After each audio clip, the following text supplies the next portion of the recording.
Benar tadi yang dibilang Arya, acara LDKI ini merupakan salah satu proker terobosan di kepengurusan IMED yang tahun ini, di kepengurusan kita.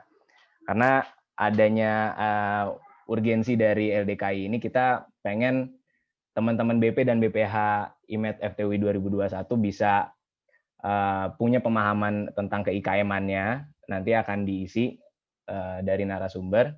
Dan tadi yang dibilang Arya juga benar, kita juga pengen ada satu skill yang dirasa perlu untuk di masa pandemi kayak gini, itu kita pengen BP dan BPH IMED FTUI 2021 semuanya bisa punya basic skill design. Jadi ntar di hari kedua nanti besok akan dikhususkan untuk nanti belajar tentang basic dari skill ngedesain. Nah, siang hari ini kita udah kedatangan dua narasumber kita nih. Udah ada di antara kita ya, Bang Faza dan Bang Daci. Udah ada di tengah-tengah kita belum? Ada. Udah. Halo Bang. Halo. Kabar baik Bang Daci, Bang Faza? Baik. Alhamdulillah baik. Ya, nanti kita ngobrol-ngobrol lebih lanjut sama Bang Faza sama Bang Daci. Untuk sesi pertama nih bakal diisi sama Bang Faza dulu. Bang Faza bakal bercerita, bakal membagi pengalaman dan pengetahuannya Bang Faza, membekali teman-teman BP dan BPH IMED FTUI 2021 tentang pengetahuan keIKM-an. Untuk kepada Bang Faza, mau langsung masuk materi aja? Ya, boleh Randy. Oke. Share screen-nya. Bang Faza share screen sendiri apa dibantu ya? Tadi gue minta Begeng dibantu buat share screen. Ya, boleh geng di share screen. Kepada Bang Faza, waktu dan tempatnya dipersilakan. Oke. Tunggu ininya ya, tunggu share screen-nya bentar.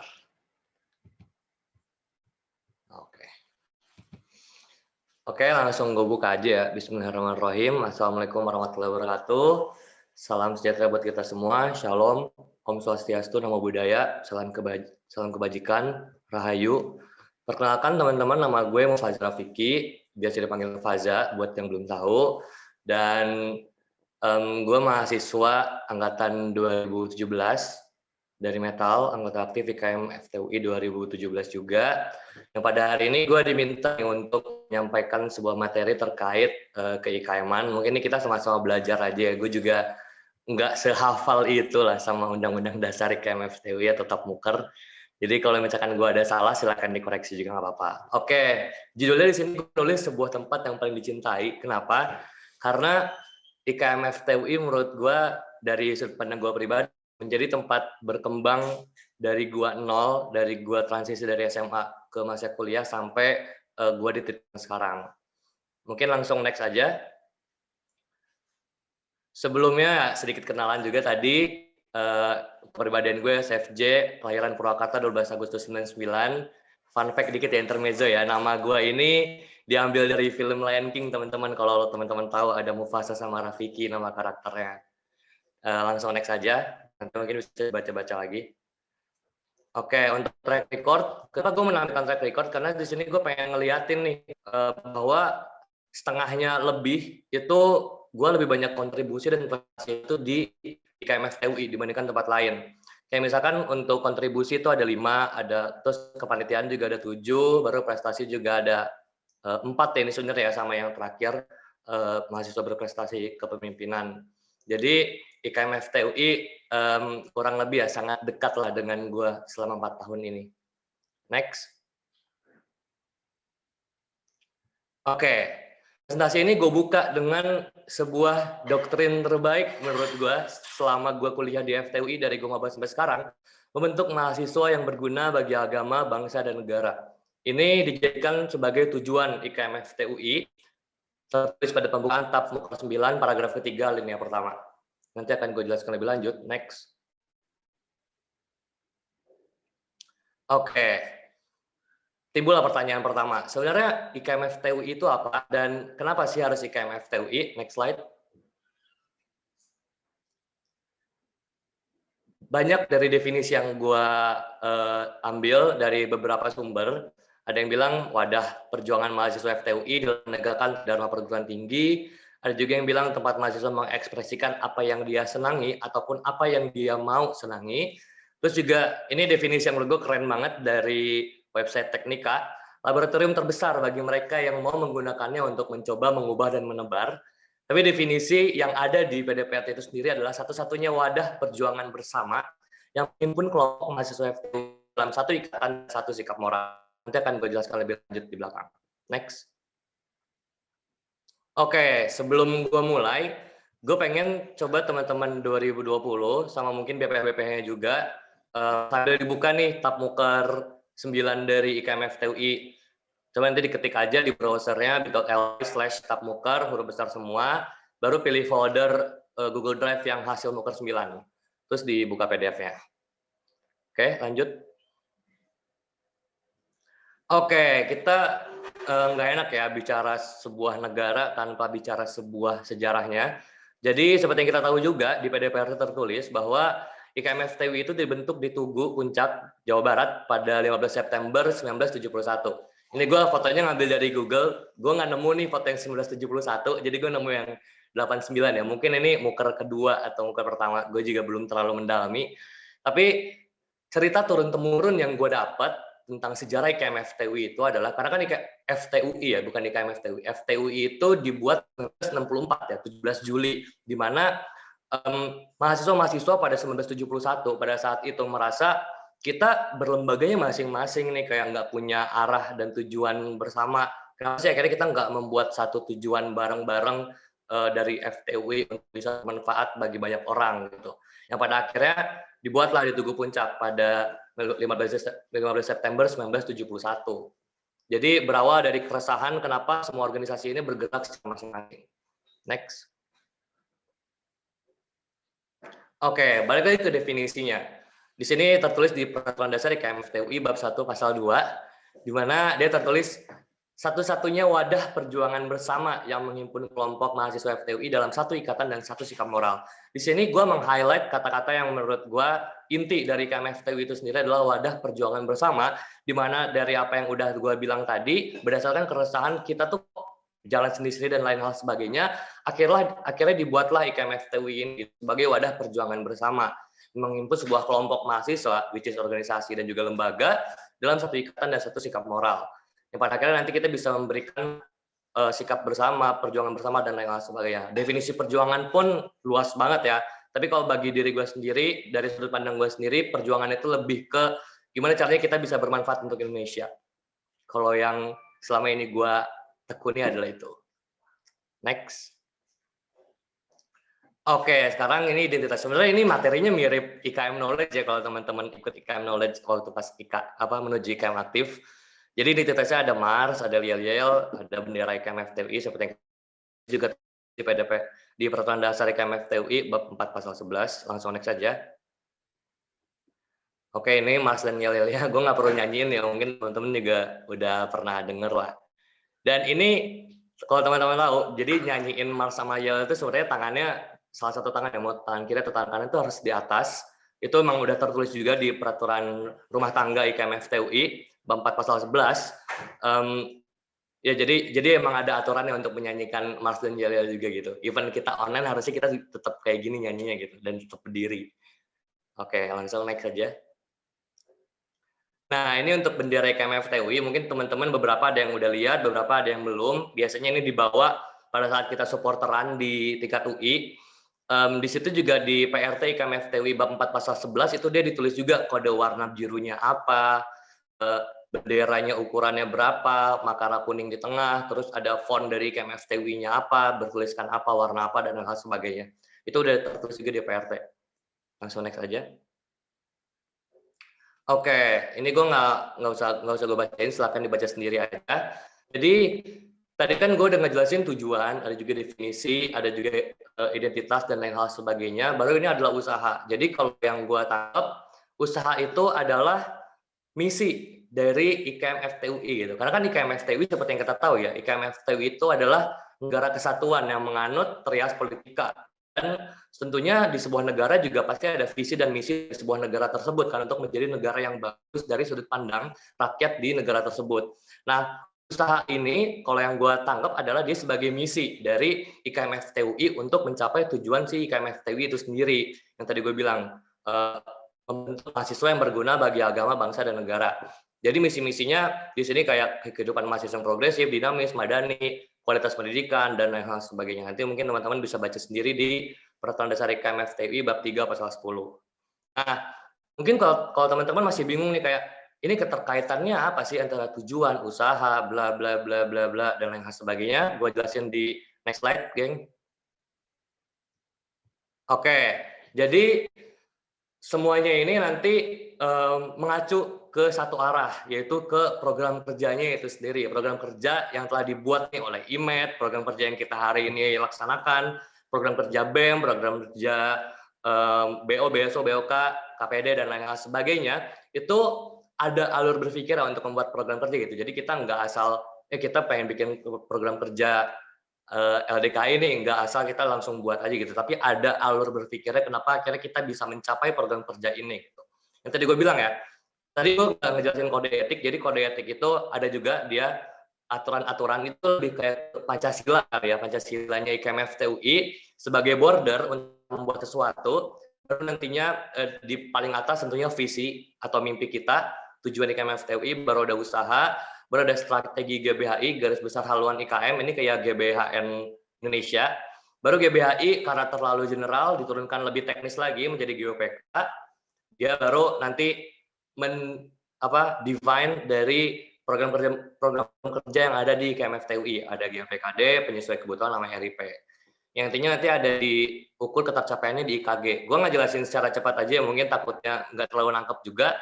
Teman-teman bisa baca, ini gue di slide samping kanannya udah gue tulis arahannya. Kalau mau baca ini ada di bit.ly/tapnuker. Kalau mau baca GOPK ada di bit.ly/GOPK 2021. Kalau mau baca IKG ada di bit.ly/IKG 2020. Gue juga nggak terlalu hafal ya teman-teman. Langsung next aja. Oke. Sekarang kita masuk ke anggota IKM FTU ini. Teman-teman pasti udah pernah dengar ya, ada yang muda, ada yang aktif. Terus perbedaan dari aktif sama muda ini tuh apa sih? Perbedaan ketika kita dapat aktif dan lain hal sebagainya. Langsung next. Ini kalau ngomong gue kecepatan, coba diingetin aja ya. Oke, langsung gue lanjut.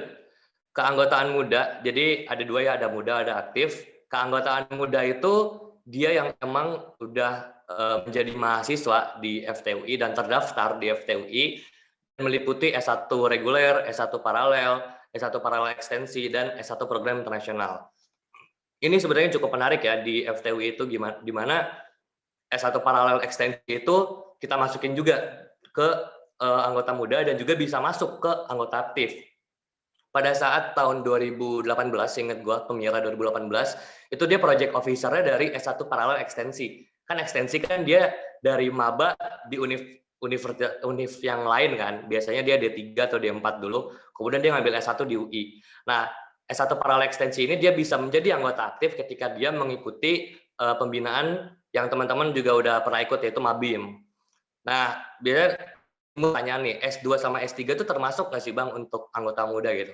Jawabannya enggak, karena S2 sama S3 belum ada aturannya yang pertama di PDPRT, terus yang kedua belum ada urgensi yang cukup kuat, kenapa pada akhirnya S2 dan S3 itu perlu dimasukkan ke anggota muda IKM FTUI. Yang padahal sebenarnya kalau kita mau benchmark, itu ada di FKM, Fakultas Kesehatan Masyarakat, itu 2 sama S3-nya itu, yang gue tahu S2 ya, S2-nya itu punya organisasi sendiri gitu, dan itu masuk ke anggota IKM juga gitu. Next-nya ada anggota aktif. Nah, anggota aktif yang teman-teman jalani ya, pasti ya teman-teman BP udah aktif semua ya, karena menjadi BP di IMED.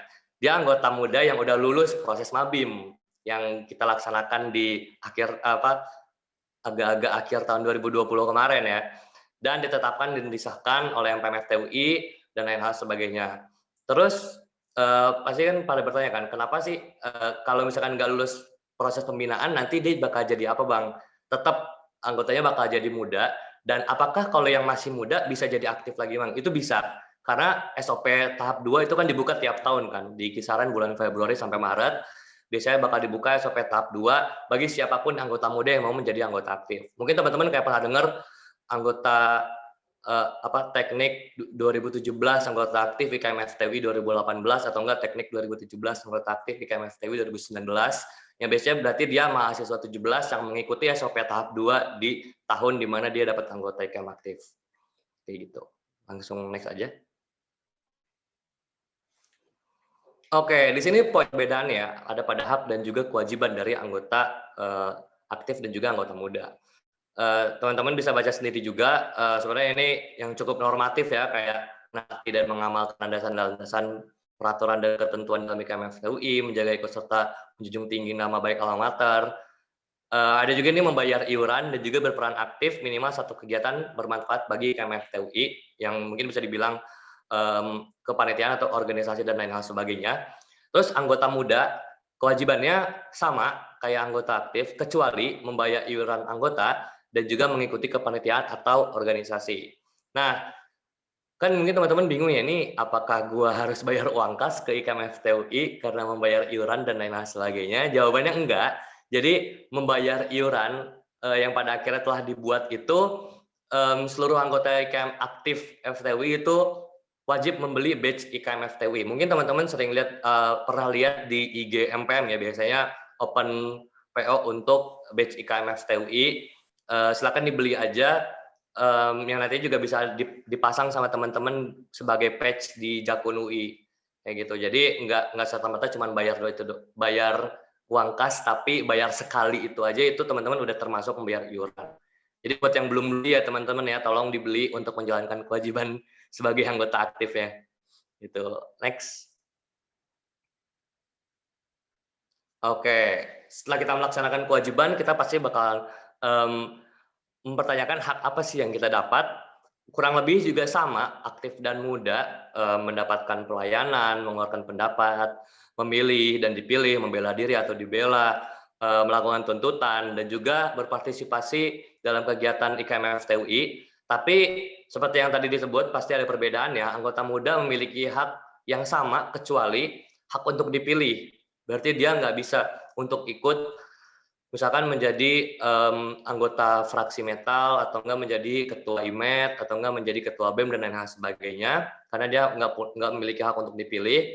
Baru hak untuk bergabung ke panitiaan, kecuali yang ditujukan untuk anggota muda yang sedang mengikuti prosedur menjadi anggota aktif. Maksudnya gimana sih? Ini ada di Departemen Teknik Kimia, di mana mahasiswanya itu ketika pengen, gue lupa deh ini, ketika pengen aktif di Tekim atau dan sebagainya, dia ikut dulu kepanitiaan yang dibuat sama DTK untuk ngetes lah istilahnya, gimana nih anggota muda yang mau aktif gitu, bisa aktifin atau enggak dengan melihat performa dia di kepanitiaan tersebut. Baru hak untuk bergabung lembaga kemahasiswaan di IKM FTUI kecuali menjadi anggota BO, BOK dan BSO dan KPD. Jadi kalau lo menjadi anggota aja, kayak misalkan di Nano ya, Nano, gue dulu anggota Nano, itu anggota kan nggak memegang struktur apapun kan, dia cuma ikut datang acara, datang webinar dan hal sebagainya, itu masih nggak apa-apa. Yang nggak boleh itu menjadi pengurus dari lembaga-lembaga tersebut, kayak gitu. Next. Oh, sorry, ada frequently answered question sebelumnya. Oke. Jadi kalau yang muda itu nggak boleh ikut kepanitiaan Samsek ya, kalau di FT. Jawabannya benar, nggak boleh. Kepanitiaan di lingkup FT, ini yang perlu dicatat ya, di lingkup FT. Tapi ternyata di IKM UI pun sebenarnya jadi bisa dan nggak bisa gitu. Kenapa? Karena IKM aktif UI itu dia kayak ada rumusnya, IKM fakultas ditambah IKM fakultas ditambah OKK.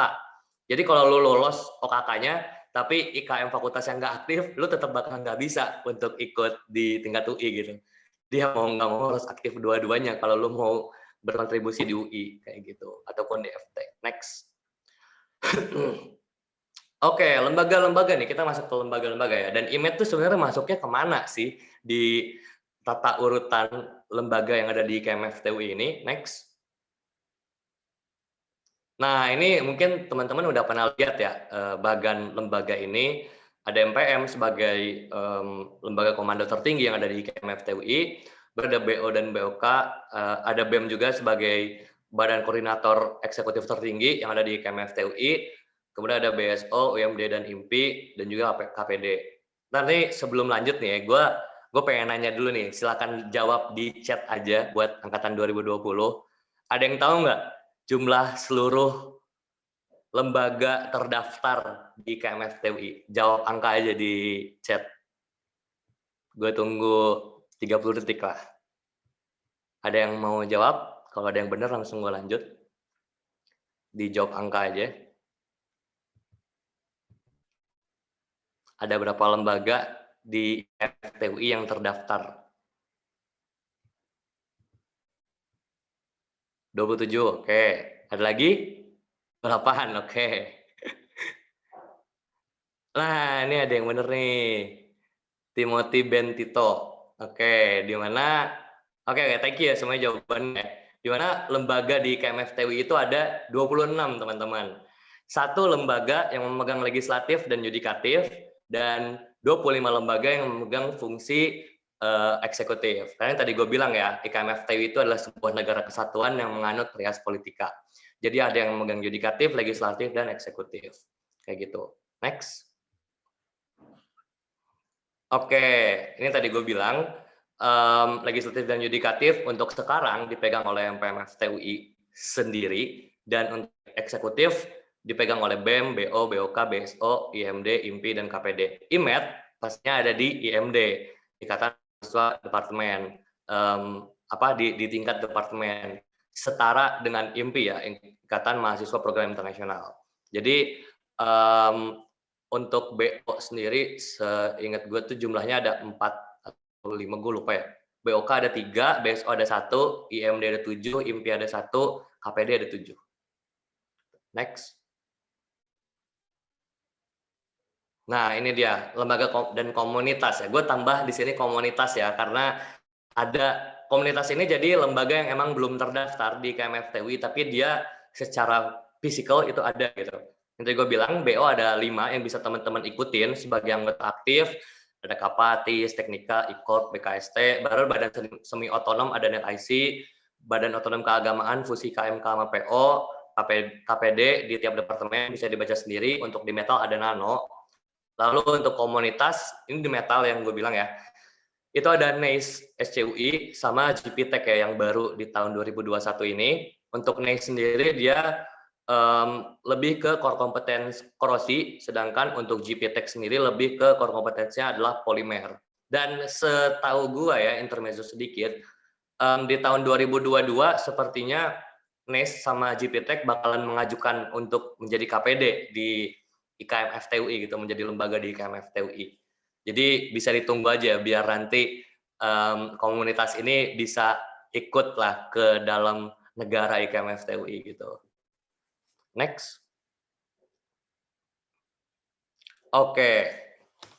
Gue tuh bisa ikut lembaga apa aja sih Bang, dan misalkan lu bertanya, apakah gue boleh nih ikut 10 atau 25 lembaga, 26 lembaga semuanya dan 2 komunitas gitu. Next.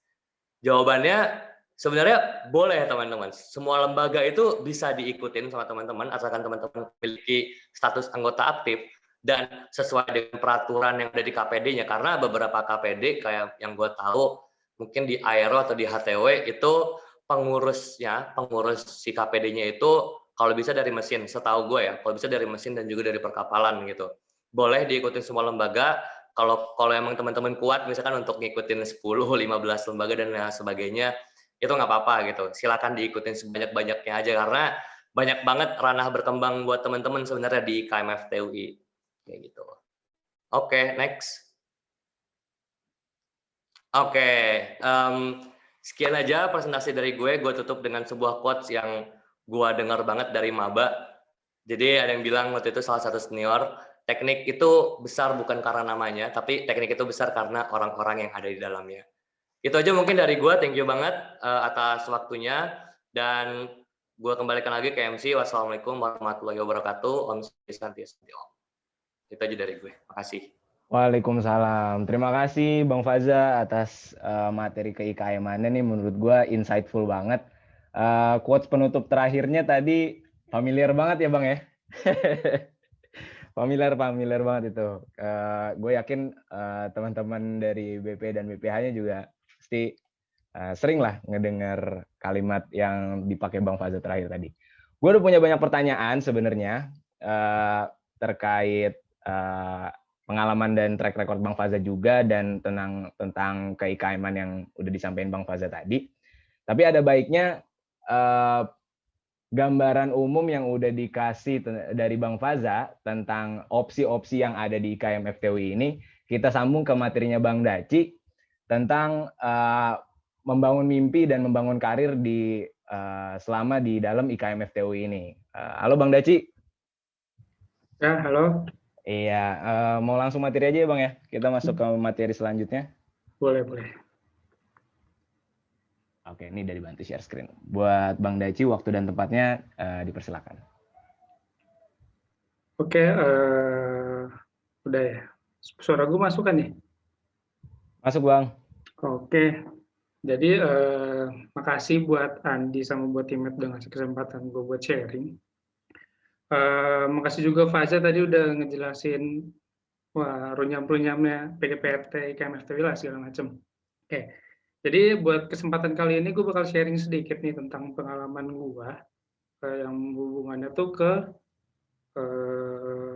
bagaimana cara merangkai mimpi atau merencanakan mimpi, dan juga bagaimana tentang pentingnya berkontribusi nih. Apalagi bagi kalian kan yang baru-baru masuk IMET nih, masih baru, masih nggak tahu lah kalian mau ngapain ya, kayak gitu. Oke, next saja.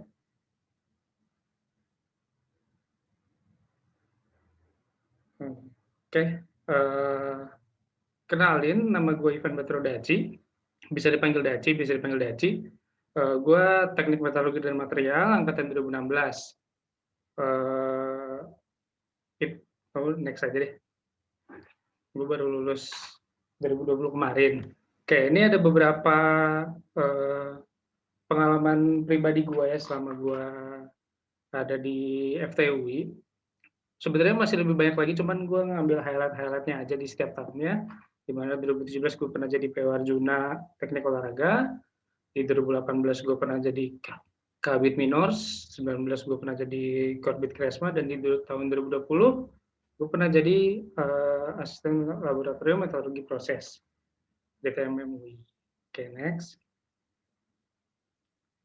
Oke, setelah college experience, ini ada professional experience gue pernah magang atau internship di Temin, jadi maintenance staff di tahun 2019, dan sekarang ini tahun 2021 gue jadi production engineering supervisor di PT Atrix Manufacturing Indonesia di Karawang. Itu aja. Kalau misalkan buat mau kenal lebih detail, mau kenal lebih lanjut, bisa lah ngobrol sama gue, mungkin di luar seminar kali ini, kayak gitu. Oke, next. Oke, jadi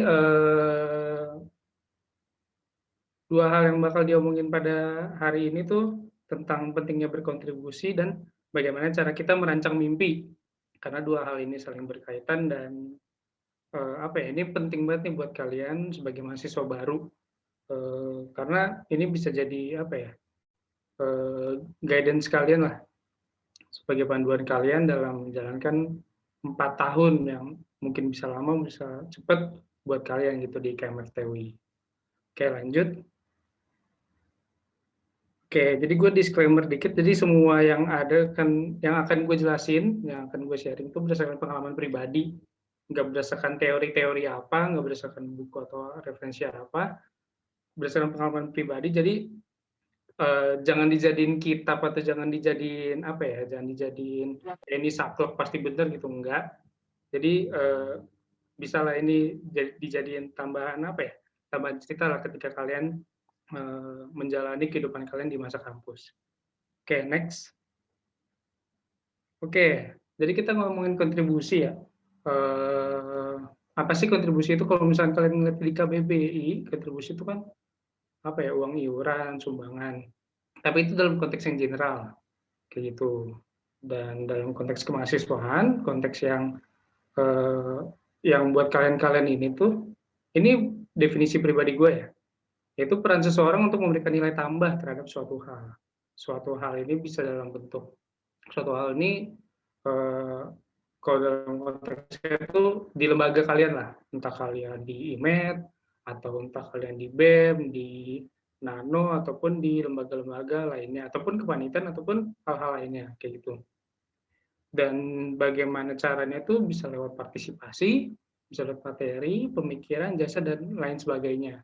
Banyaklah caranya kayak gitu. Dan yang terpenting adalah kalian memberikan nilai tambah gitu. Ada sesuatu yang kalian kasih, ada nilai tambah. Jadi nggak bisa nih kalian berkontribusi, apa ya, istilahnya kalian ngikut misalkan jadi IMED, tapi kalian di IMED gak ngapa-ngapain gitu, nggak ngurusin apa-apa, nggak ngebantu apa-apa, ya berarti itu nggak kontribusi namanya. Meskipun kalian tertera sebagai BPIMED gitu. Itu sih. Oke, next. Oke, jadi situasi kali ini ya, situasi yang sekarang sering terjadi adalah ketika seseorang memberikan sesuatu ini dalam artian bisa memberikan tenaga atau energinya dalam sebuah organisasi ataupun kepanitiaan ya, kayak kalian, dia mengharapkan adanya imbalan. Imbalan ini bukan cuma masalah duit ya, bukan masalah materi doang, tapi bisa aja gue pengen dapat relasi, bisa juga pengen ngembangin diri, dapat soft skill apa segala macam. Dan sebenarnya ini bolehlah kalian pikirin, karena ini situasi yang terjadi sekarang. Ketika seseorang ngelakuin sesuatu tersebut, dia mengharapkan adanya imbalan. Jadi kalau misalkan dia nggak dapat imbalan, sebagian besar orang ya mungkin males ataupun nggak berpikiran untuk melakukan hal tersebut gitu. Jadi kayak kalau misalkan kita bayangin kasarnya aja, kalau misalkan kalian masuk IMED tapi kalian nggak dapat apa-apa, kan kalian males juga ya, kayak gitu. Ini bisa kita keep sebagai kondisi yang pertama, situasi yang pertama. Oke, bisa next ke kondisi yang kedua.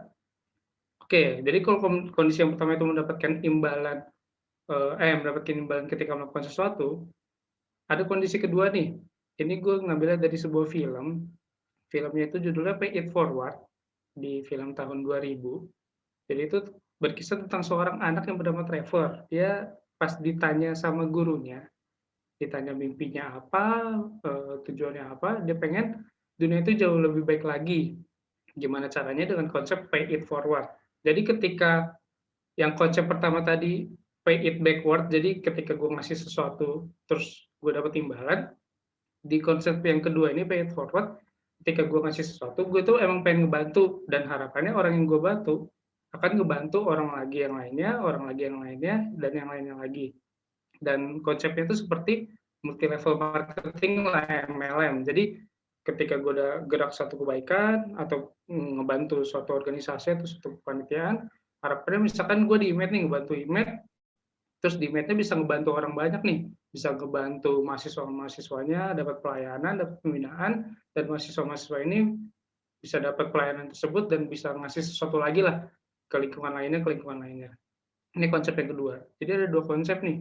Yang pertama buat nerimain ngebantu karena pengen dapat imbalannya, dan yang kedua ngebantu karena emang pengen dunia atau lingkungan kalian itu menjadi lebih baik lagi.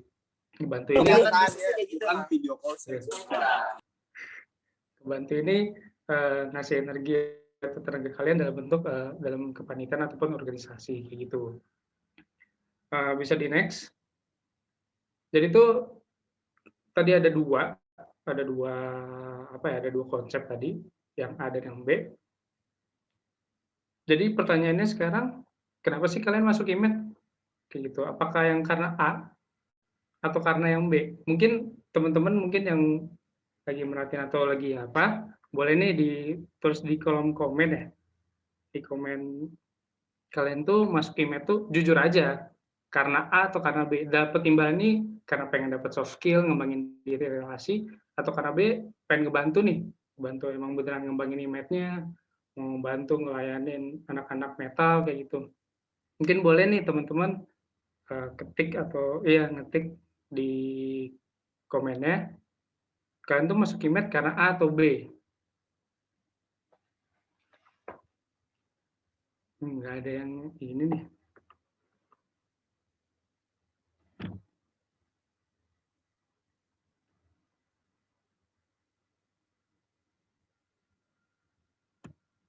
Oke, B.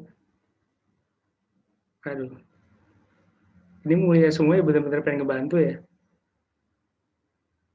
Oke. Kode mulia, Freza. Oke. Makasih buat jawabannya. Sebenarnya ini Allah dapat abang. Bagus. Jadi sebenarnya tuh sebenarnya gue cukup kaget sih sama jawaban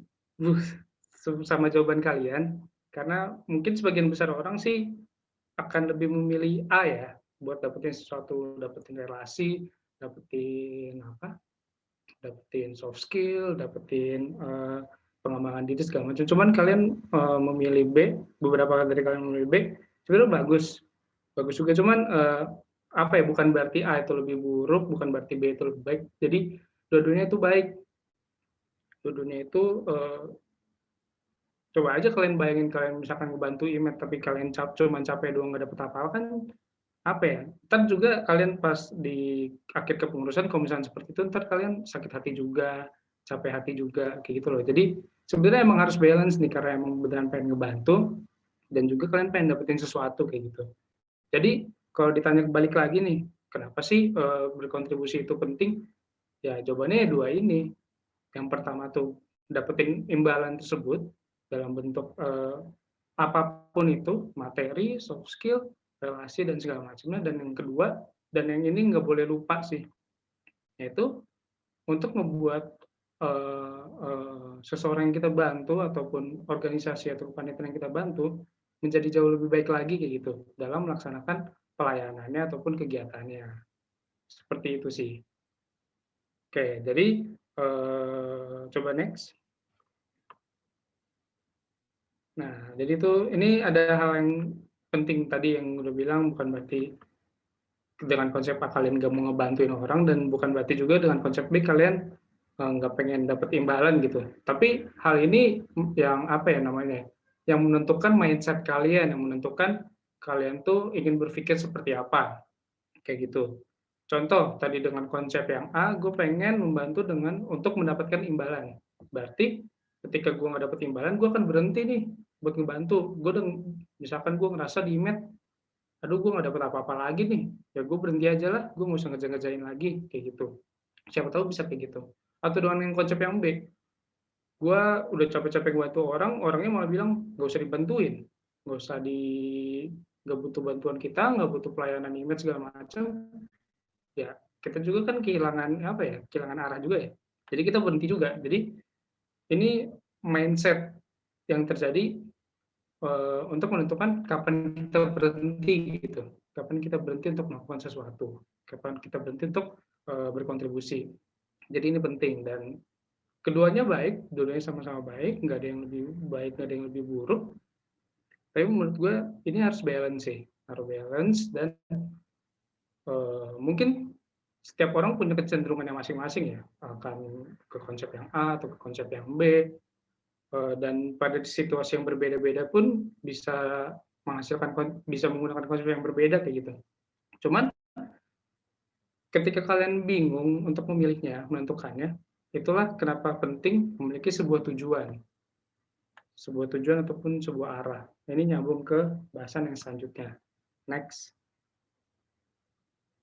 Oke, jadi tujuan atau mimpi ya, titik akhir lah, arah, haluan, orientasi kalian. Jadi gue yakin sih di sini pasti kalian semua juga, gak semua sih, sebagian besar pasti udah punya mimpi besar lah, udah punya tujuan akhir. Entah gue pengen jadi A, entah gue pengen jadi B, mungkin ada yang pengen jadi ketua BEM gitu, ada yang pengen jadi ketua IMET, ada yang paling mungkin jadi pengen ikut apa, kalian udah punya mimpi, udah punya tujuan, dan itu bagus karena kalian kalian udah tahu gitu, untuk mencapai tujuan tersebut kalian tuh harus ngapa-ngapain aja, step-stepnya apa yang harus kalian lalui, kayak gitu.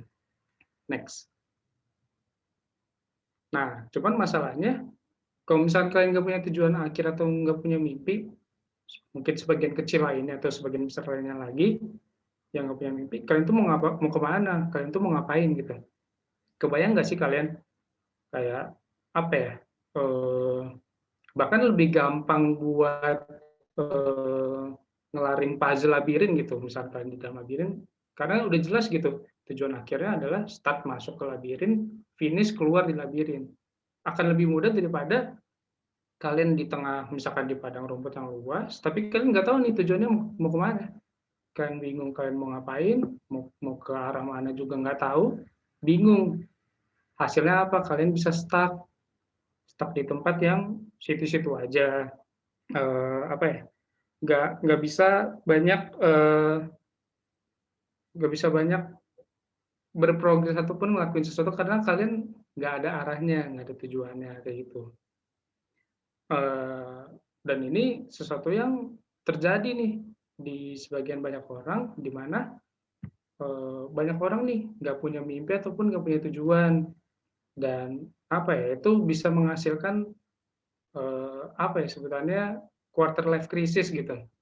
Karena oke deh, coba kita omongin aja, kita kok dari kecil kita SD, SMP, SMA, habis itu kuliah. Terus habis kuliah orang gampang ya ngomong kerja.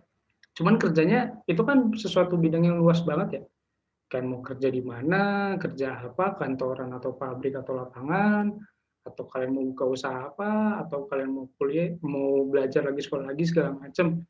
Itu apa ya?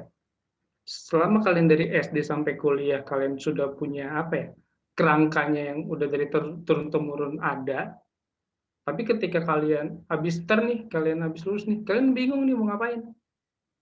Ya itu bisa terjadi nih quarter life crisis karena kalian udah terbiasa dengan kerangka yang udah ada kayak gitu, dan itu sesuatu yang harus kalian apa ya, kalian hindari lah. Dan konteksnya ini misalkan di IMED, berarti kalian masuk IMED nih tujuannya apa?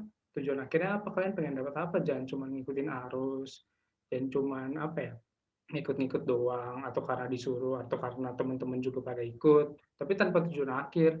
Ya mendingan gak usah gitu kan. Karena kalian capek juga tadi ngeluarin tenaga, capek juga ngeluarin energi, apalagi kalau misalkan apa yang kita lakuin tuh nggak dihargain gitu sama orang lain, kayak gitu. Jadi kalau kalian nggak punya tujuan akhir nih, cukup apa ya, berbahaya lah kayak gitu. Next.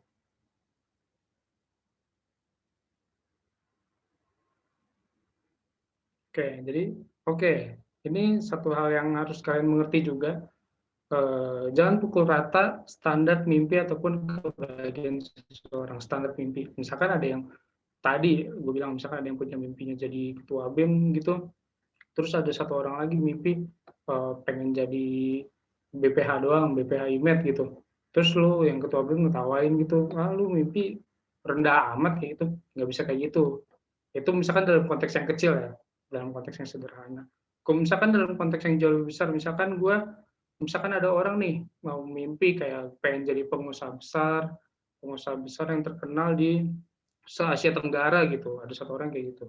Terus ada orang lagi lain, mimpinya cuma pengen apa ya, misalkan pengen buka toko mie ayam gitu, di mana ya emang tracknya jauh, tapi dua-duanya itu sama-sama mimpi yang jelas, yang nyata, dan dua-duanya itu sebuah mimpi yang bernilai gitu. Jadi jangan kalian samakan mimpi kalian atau standar mimpi kalian dengan orang lain, karena apa ya, kadar kebahagiaan seseorang itu berbeda-beda lah. Gue harapannya sih di sini nggak ada orang yang kayak gitu, karena di society sekarang ya, di lingkungan sekarang tuh banyak banget orang-orang yang seperti itu, yang nggak menghargai keinginan ataupun mimpi orang lain kayak gitu. Ini penting sih sebelum lanjut ke next bahasan. Oke, boleh next. Oke, jadi ini yang tadi gue bilang, common situation ya, di mana banyak orang belum memiliki mimpi atau tujuan di hidupnya, mau itu jangka pendek ataupun jangka panjang. Dan ini kayak tadi gue cerita juga, hal ini sering terjadi karena mungkin ini di seluruh dunia ataupun khususnya di Indonesia ya, karena kita udah kayak punya kerangka atau kayak udah depend sama kerangka yang udah berada. Kita SD, SMP, SMA, habis SMA mau kuliah atau mau ngapain, atau habis kuliah mau ngapain, di situ kita baru bingung. Kita dikasih, misalkan kalian lulus umur 21 tahun, misalkan 21 22 tahun, 22 tahun lah. Berarti kalian selama ini hidup 22 tahun mengikuti kerangka yang sudah ada. Jadi selama ini kalian nggak berpikir untuk tujuan kalian apa, mimpi kalian apa, keinginan kalian apa. Itu yang sering terjadi. Sehingga ketika ntar kalian lulus, ntar seringkali orang mengalami, tadi gue bilang, quarter life crisis. Karena dia bingung. Lah tiba-tiba gue nggak punya kerangka yang pasti, kayak sebelumnya dari SMP ke SMA gitu. Tapi nggak ada kerangka yang pasti habis ini nih. Dari kuliah mau kemana? Misalkan dari kerja, habis kerja itu kemana? Nggak ada kerangka yang pasti. Kalau misalkan kalian sering bergantung sama orang lain ataupun nggak menentukan arah atau tujuan hidup kalian itu dari awal, mimpi kalian kayak gitu. Ini common situation-nya ya. Next. Oke. Jadi ini tadi yang berhubungan lagi nih. Gue pengen teman-teman coba bisa komen lagi ya. Ini gue pengen minta kalian jujur, benar-benar jujur ya. Kalian tuh yang mana? Yang A itu ngikutin LDKI karena ingin mendapatkan sesuatu. Yang B ngikutin LDKI karena disuruh BPH atau ikut teman. Yang C ngikut LDKI karena merasa BPIMED harus ikut. Coba kalian jujur nih, kalian tuh ikut LDKI ini karena apa? Boleh di teman-teman BP jawab di kolom komentar ya. Oke. Oh, pada jawabnya yang A, Bang Daci. Ada yang B itu satu orang. Oh, ada yang B. Ada yang C juga. Oh, ada yang C. Ya. Oke. Cukup jauh lebih bervariatif ya daripada yang sebelumnya ya. Jadi ada yang ikut karena disuruh BPH atau ikut teman, ada juga yang karena ngerasa BPIMED terus ikut, ada juga yang ngerasa emang pengen dapetin sesuatu. Coba boleh di next. Oke, jadi selama ini nih, ataupun pilihan ini tuh, yang nentuin arah, tujuan, dan mimpi kalian tuh, selama itu diri kalian sendiri kah? Atau orang lain? Kayak gitu. Kayak tadi mungkin sebagai contoh, ngikutin LDKI karena disuruh BPH atau ngikut teman. Berarti kan bisa jadi ya, bisa aja gue juga salah. Berarti kan bisa jadi lu ngikutin LDKI ini atas dasar perintah orang lain gitu, atas dasar keinginan orang lain, bukan keinginan diri lu sendiri. Jangan-jangan selama ini segala hal yang lu lakuin tuh terjadi demikian. Kayak gitu. Kalian masuk SMA di mana, siapa tahu orang tua kalian yang milih, atau kalian mau masuk kuliah jurusan mana, orang tua kalian yang milih, kayak gitu. Dan kalian jarang untuk menentukan hidup kalian diri sendiri. Dan ini yang membuat tadi orang tuh nggak punya mimpi karena udah terbiasa mimpinya itu atau arahnya itu ditentukan oleh orang lain, gitu. Jadi kalau misalkan saran gua, kalian tuh mulailah, kalau bisa dari sekarang, kalau misalkan udah dari dulu tuh bagus, apapun yang kalian lakukan tuh kalian tentuin sendiri, karena itu penting. Ketika kalian bisa ngelakuin itu, kalian bisa nih ngerangkai mimpi ataupun tujuan hidup kalian di selanjutnya, kayak gitu. Nggak cuman bergantung terhadap orang lain ataupun kerangka-kerangka kehidupan society yang udah ada, kayak gitu. Boleh di next. Oke, ini main course-nya lah istilahnya. Main course-nya. Jadi tadi kan ada orang-orang yang mungkin sampai sekarang belum tahu arah hidupnya mau kemana atau tujuan hidupnya mau tuh kayak gimana. Nah, di sini ada dua konsep ataupun dua cara. Ini mungkin akan sering kalian dengar ke depannya, apalagi setelah kalian kerja ataupun di litbang kayaknya harusnya pernah dengar juga ya. Di sini ada approaching secara bottom up ataupun top down. Ada dua.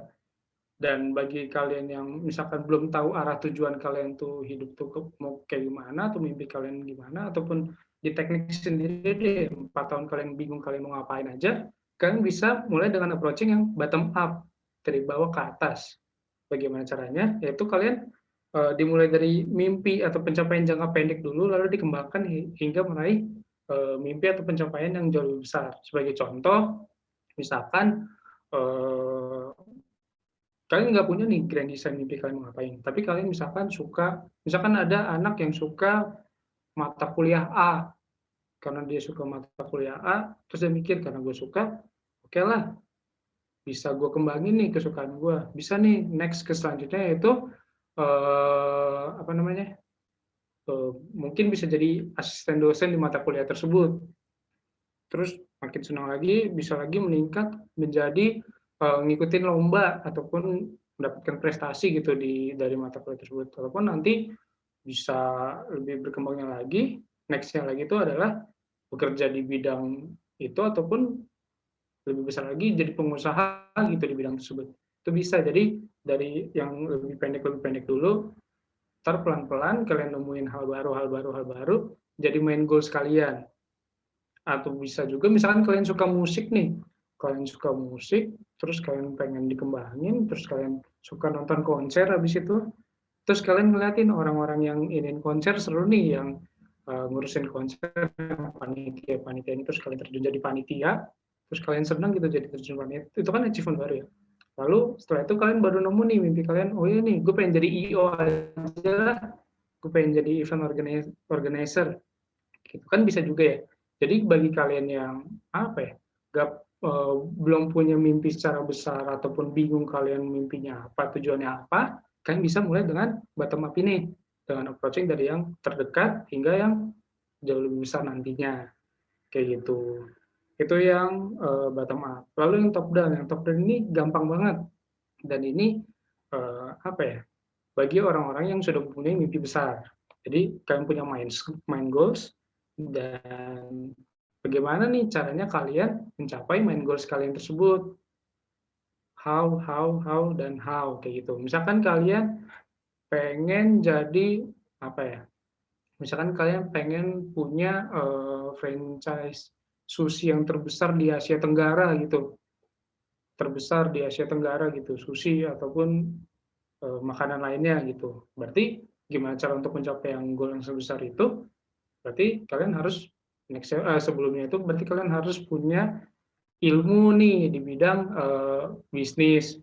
Lalu sebelumnya lagi berarti kalian harus punya ilmu di bidang kuliner, di bidang sushi gitu ataupun makanan yang kalian pengen.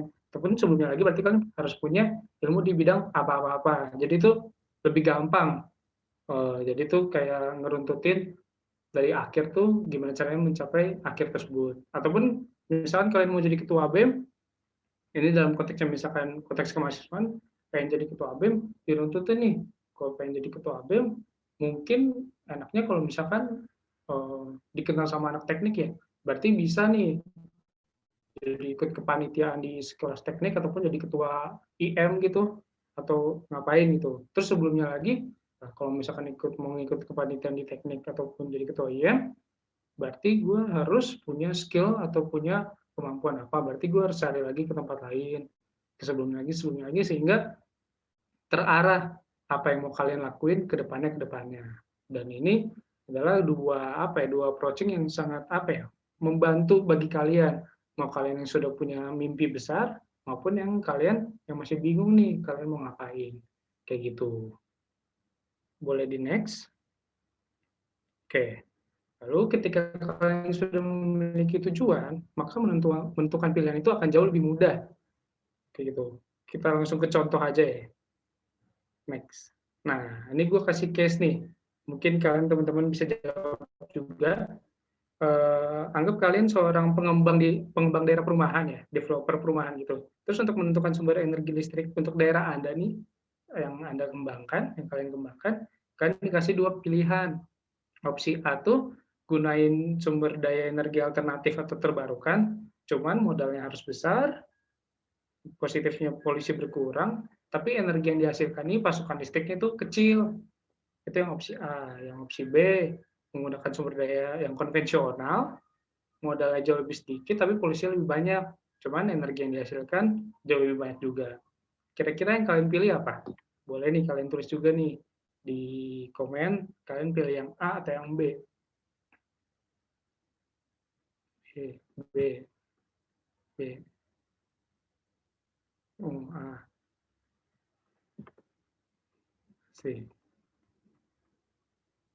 Oke, oke, bagus. Jadi gimana sih kalian nentuin opsi kalian ini ya, A atau B, atau kalian mikirin mana yang lebih baik, mana yang lebih buruk gitu. Sebenarnya kalau kalian nanya ini ke orang yang secara umum, pasti kayak mereka bakal ngomong, kita bakal opsi B dulu nih. Habis opsi B, kita bakal ke opsi A nantinya ketika teknologi rumah. Cuman itu kan jawaban aman ya. Jawaban aman, jawaban yang nggak berdasar gitu. Jawaban yang apa ya? Tadi ya jawaban aman. Dan itu pun jawabannya kayak nggak punya tujuan dan nggak punya referensi ketika kalian memilih opsi tersebut tuh kenapa gitu. Boleh di next. Nah, jadi itu tergantung goals lu apa, tujuan lu apa. Dan goals lu ini akan menentukan pilihan lu. Misalkan lu pengen jadi pionir dalam penggunaan energi alternatif, berarti lu bisa tadi pilih opsi yang A. Atau juga bisa nyelamatin kondisi bumi, bisa opsi yang A. Fame, kalian mau terkenal gampang banget kan, kalian pilih aja opsi yang A. Pasti kalian masuk majalah-majalah atau masuk berita. Ada seorang pengembang pakai energi alternatif segala macam gitu-gitu. Padahal nggak tahu, siapa tahu penduduknya itu bentar-bentar tiap berapa jam mati listrik karena sumber energinya nggak sebesar itu. Siapa tahu bisa kayak gitu. Kalau misalnya kalian mau nyari duit, nyari keuntungan, berarti bisa pilih opsi yang B. Atau kalian mau provide best service gitu, kalian bisa juga opsi yang B kayak gitu karena energi jauh lebih besar. Dan mungkin ada juga goals-goals yang lain banyak. Dan ini yang bisa jadi guidance kalian ketika memilih nanti ketika kalian dihadapkan pada sebuah permasalahan di mana kalian harus decision kalian untuk menentukan A atau B, di situ kalian berpikir dulu goals-nya apa, sehingga dari goals itu kalian tahu nih, kalian harus memilih pilihan yang mana, seperti itu. Oke, kebayang lah ya. Boleh di next. Oke. Pertanyaannya adalah, bagaimana kalau gagal nih? Kan ini ketakutan semua orang ya. Ketakutan yang banyak orang alami, kegagalan ya. Banyak orang berpikir, ya daripada gagal, ya mendingan nggak usah mulai, kayak gitu. Padahal sebenarnya tuh yang terpenting tuh bukan di tujuan akhirnya. Karena ketika lu tahu nih, ketika lu mendapatkan tujuan akhir, yang lu dapetin dari tujuan akhir tuh cuman kepuasan doang. Tapi proses menuju tujuan akhirnya lu itu, mau lu sukses ataupun enggak, di situ pelajaran terpentingnya tuh lu dapat ilmu, lu dapat pengalaman, lu dapat pengembangan diri, dan berbagai macam hal lainnya gitu yang sebenarnya itu jauh lebih valuable daripada tujuan akhir itu doang, daripada kepuasan itu doang. Jadi ya yang harus lu tahu adalah proses itu jauh lebih berharga daripada tujuan akhirnya. Jadi kalau misalnya kalian gagal, ya nggak apa-apa sih, pasti kalian butuh waktu, take your time, kayak mungkin sedih ketika gagal. Cuman setelah itu kalian bisa bangkit lagi nih, karena harga yang kalian dapatkan ini, sesuatu yang kalian dapatkan itu jauh lebih besar, jauh lebih valuable daripada kalian nggak ngelakuin sama sekali dari awal. Berarti kalian nggak ngerasain prosesnya kan? Ngerasain prosesnya berarti kalian nggak dapat pengalaman apa-apa, nggak dapat ilmu apa-apa, kayak gitu. Jadi sebuah kegagalan ataupun bukan sebuah kegagalan ataupun keberhasilan tuh sebenarnya tuh sama-sama aja. Bedanya di kepuasan akhirnya ataupun di bagian akhirnya. Tapi apa yang lu dapatkan itu sama, itu pengalaman, kedewasaan, kayak gitu. Dan bagaimana cara mendapatkan itu, ya lu harus komit buat ngelakuin mimpi lu gitu, untuk berani jalan proses untuk meraih mimpi lu, seperti itu. Boleh di next. Oke, jadi ini ada quotes dari Henry David Thoreau, seorang filsuf asal Amerika yang tadi gue bilang. What you get by achieving your goals is not as important as what you become by achieving your goals. Jadi itu yang terpenting adalah proses. Karena proses itu jauh lebih valuable. Lu menjadi orang seperti apa ketika lu mencapai goals lu itu. Itu jauh lebih penting daripada goals-nya itu doang. Kayak gitu. Itu aja sih dari gua. Semoga ini lumayan kepake lah buat kalian kayak gitu. Mungkin maaf juga tulisannya rada-rada gimana. Mungkin sebenarnya gue pakai font yang berbeda, cuman mungkin di ininya Caca nggak ada fontnya, jadi fontnya berubah jadi berantakan gitu. Cuman nggak apa-apa. Yang penting kan isi materinya ya. Itu aja sih. Kalau dari gue sekian dan terima kasih. Oke, thank you Bang Daci atas informasinya dan materi yang udah dikasih untuk bikin mimpi di masa-masa sekarang ini. Penting tadi kalimat penting yang di akhir tadi yang disampaikan sama Bang Daci tentang bagaimana kalau gagal. Karena disampaikan sama Bang Daci tadi, gagal dan berhasil itu sama-sama aja. Yang penting tuh proses menuju ke sananya. Pengalaman gagalnya sendiri bakal ngasih kedewasaan, bakal ngasih pengalaman buat kita semua, dan bakal berguna juga untuk di masa yang akan datang. Oke, terima kasih Bang Faza dan Bang Daci udah membagi tentang materinya yang udah disampaikan di awal tadi. Sekarang mungkin biar lebih santai, teman-teman bisa ambil minumnya dulu, bisa ambil makan dulu sambil nyemil, sambil makan, karena kita masih bakal ngobrol-ngobrol lagi sama Bang Faza sama Bang Daci tentang sharing session pengalamannya Bang Faza dan Bang Daci selama 4 tahun di IKM FTUI ini. Teman-teman boleh santai dulu, minum. Kalau yang mau on cam juga on cam, karena abis ini kita bakal ada sesi tanya jawab juga, bakal ada sesi Q&A.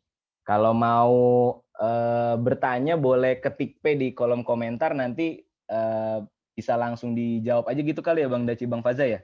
Enaknya gimana? Apa dikumpulin di akhir apa nggak apa-apa di tengah-tengah aja? Terserah sih, enaknya lu aja, Di. Kayak gimana? Yang memudahkan lu lah. Kayak gitu. Oh ya, oke bentar berarti kita kasih sesi buat tanya jawab juga kali ya Bang ya. Gue pengen nanya ini sih sebagai awal sharing session ini kan tadi udah kita dengerin sama-sama, udah kita simak bareng-bareng opsi-opsi dan bagaimana membangun karir di IKM FTUI ini. Nah gue pengen nanya dulu ke Bang Faza sama Bang Daci, kira-kira sebenarnya ini nggak melulu juga buat BP doang, tapi buat teman-teman BPH juga.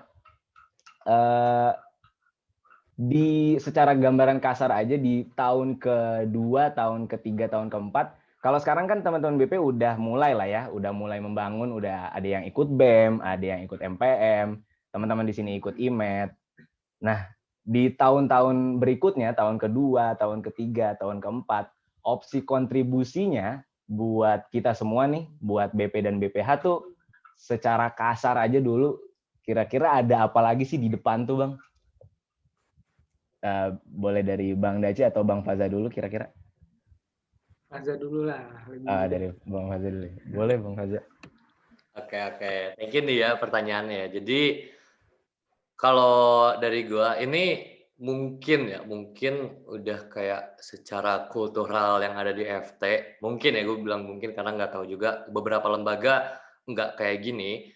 Biasanya di tingkat 2 dan tingkat 3 itu dia tingkat 2 ya. Biasanya tingkat 2 itu jadi BPH atau enggak jadi maju ke ketua di himpunan.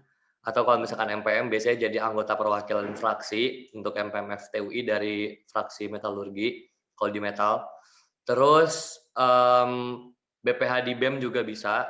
Atau mungkin kalau teman-teman misalkan gue kayaknya ilmunya masih kurang deh. Tadi kan yang dibilang Daci ya, mimpi orang-orang tuh beda-beda, punya standar kebahagiaan yang beda-beda gitu. Kalau teman-teman masih merasa kurang, bisa jadi ikut BP lagi juga nggak apa-apa gitu. Maksudnya kalau misalkan di tingkat 3 biasanya sih ketua di tingkat fakultas ya biasanya ya, LTK. Kalau gue nyebutnya di UI LTK ya, Lembaga Tinggi Kemahasiswaan, itu ada MPM sama BEM. Kalau di FT biasanya langsung maju ke ketua di tingkat itu untuk di tingkat 3 sendiri.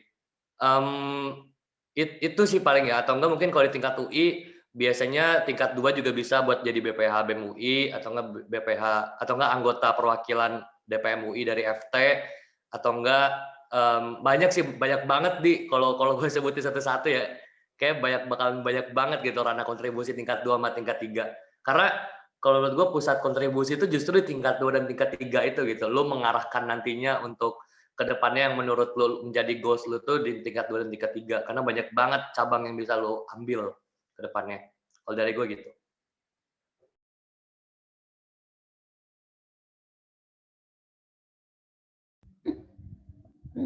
Halo, lo cek. Masuk gak ya? Ini gue patah-patah ya atau gimana? Sorry. Lancar. Oh, oke. Lanjut. Oke. Begitu kali ya. Gambaran dari Bang Faza udah. Bang Daci mau nambahin? Udah sih cukup sih. Iya, tadi udah dijelasin juga sama Bang Faza bahwa di tahun kedua, tahun ketiga ini berarti emang masih banyak ya Bang ya, track-track yang bisa kita ikutin, kontribusi apa di IKM ini, mau kemana dan apa yang mau dikerjain itu masih banyak lagi ke depannya. Sekarang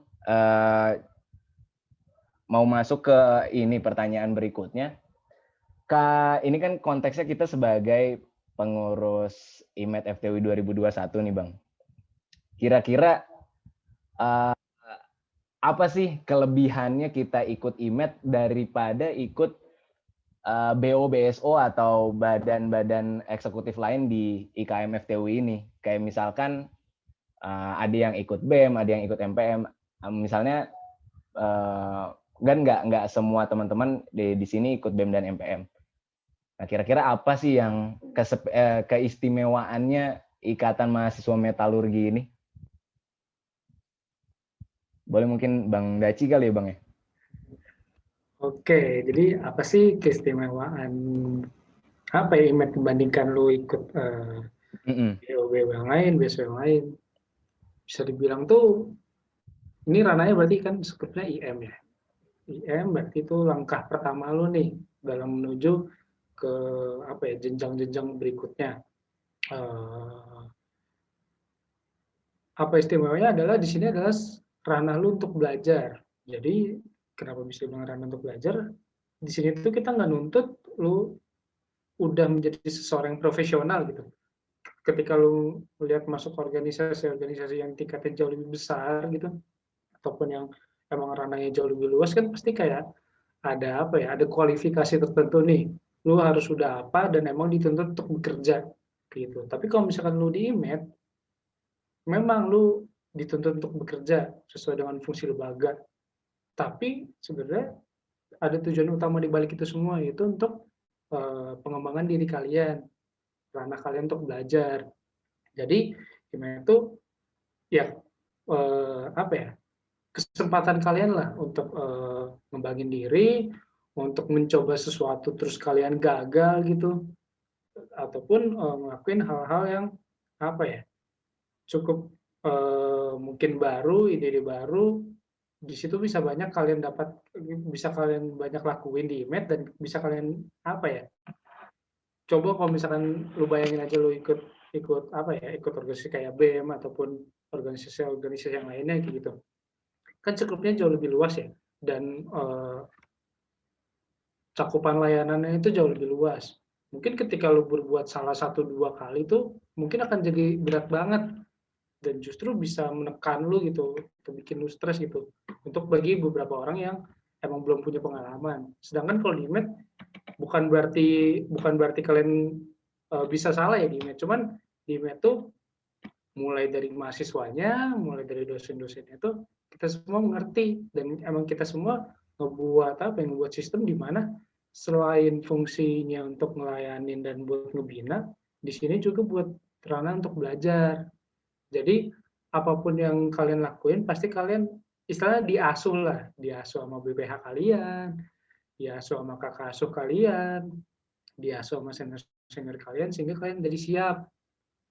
Dan yang terbaik sih menurut gue di IMET dibandingkan organisasi yang lain ya, semua orang mau pengalamannya banyak mau sedikit, mau track recordnya banyak, mau orangnya punya soft skill segala macam, ataupun yang enggak sama sekali, semua orang tuh punya kesempatan yang sama, untuk mendapatkan ilmu, mendapatkan kesempatan yang sama untuk mendapatkan pelajaran, punya juga kesempatan yang sama untuk mendapatkan atau diamanahkan sebuah tanggung jawab yang besar kayak gitu.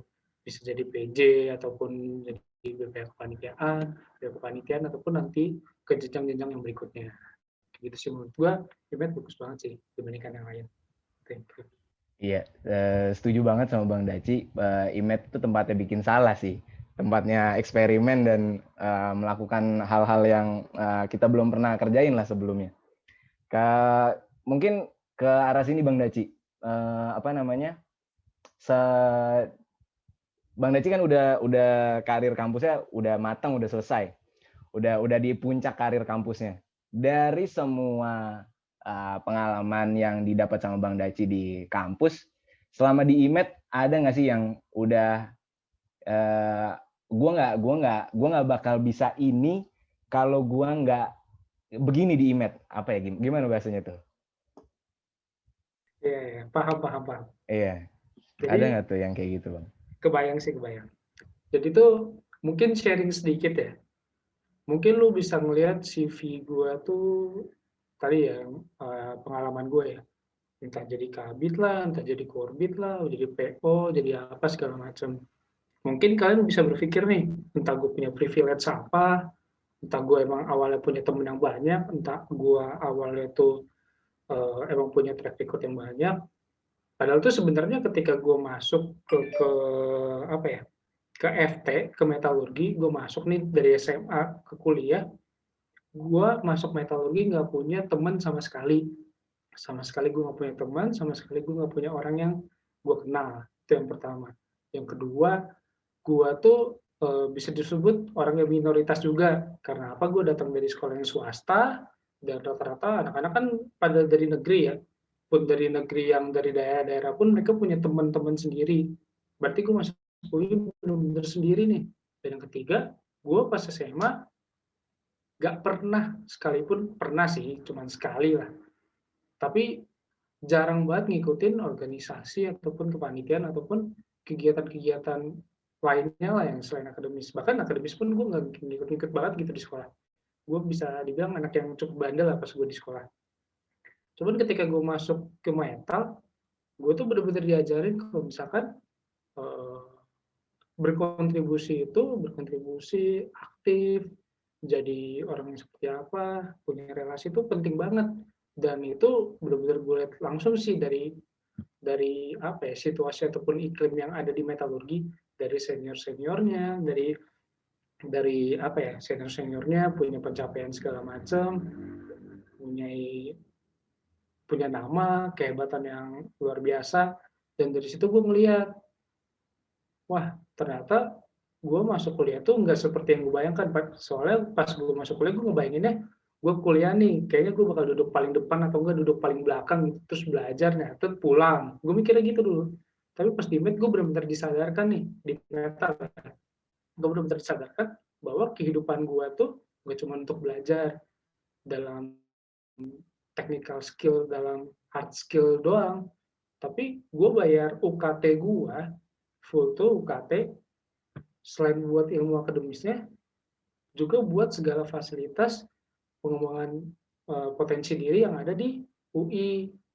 Dan itu gue diingatkan banget ketika gue masuk meta, mulai dari gue harus interaksi, gue nyari ilmu kesana sini, dan dari ilmu-ilmu yang gue dapat tadi, dari yang awalnya gue nol, gak punya teman sama sekali, gak punya pengalaman sama sekali, gue berubah menjadi orang yang kenalan gue banyak banget di teknik, dari gak cuma di angkatan gue doang, junior senior juga, gue juga jadi punya pengalaman banyak, dan gue dipercaya sama banyak orang gitu untuk memegang tanggung jawab yang besar kayak gitu loh. Jadi bahkan gue yang dari nol pun, karena masuk metalurgi, mungkin gue nggak tahu yang lain ya, karena masuk metalurgi gue jadi tersadarkan, dan apa ya, pengembangan diri yang terjadi pada diri gue sih cukup besar kayak gitu sih. Oke. Berarti itu yang didapetin sama Bang Daci ya teman-teman ya. Buat yang tadi nggak mungkin ke-skip di PowerPoint-nya Bang Daci, yang mungkin teman-teman 20 mungkin belum tahu, Bang Daci dulu ini dia berawal dari BP Minors. Gue pengen ini dong, BP Minors boleh on cam nggak nih BP Minors? Supaya tahu abang-abang kita ini juga berasal dari rumah yang sama kita. Sama-sama dari metalurgi, sama-sama dari IMET mulainya. Jadi starting point kita nih sama. Mana BP Miners? BP Miners halo? Ada nggak BP Miners? Gitu. Gue pengen nyambung juga ke Bang Faza nih sekarang. Gini Bang Faza, kalau buat Bang Faza, lu kan udah mahasiswa tingkat akhir ya Bang Faza ya? Udah mahasiswa tahun terakhir dan kontribusinya gue lihat masih belum berhenti nih Bang Faza. Sebenarnya apa sih yang jadi panggilan lu lah mungkin ya? Oke. Yang bikin lu masih mau kontribusi lagi di tahun terakhir ini. Oke. Jadi ini gue cerita di setahun ke belakang dulu. Emang gue udah punya pemikiran di bulan Juli tahun 2020 itu kayaknya gue mesti masuk DPM deh. Kayaknya gue harus lanjut deh jadi anggota perwakilan. Karena nih gue jujur-jujuran aja, gue buka-bukaan aja di sini.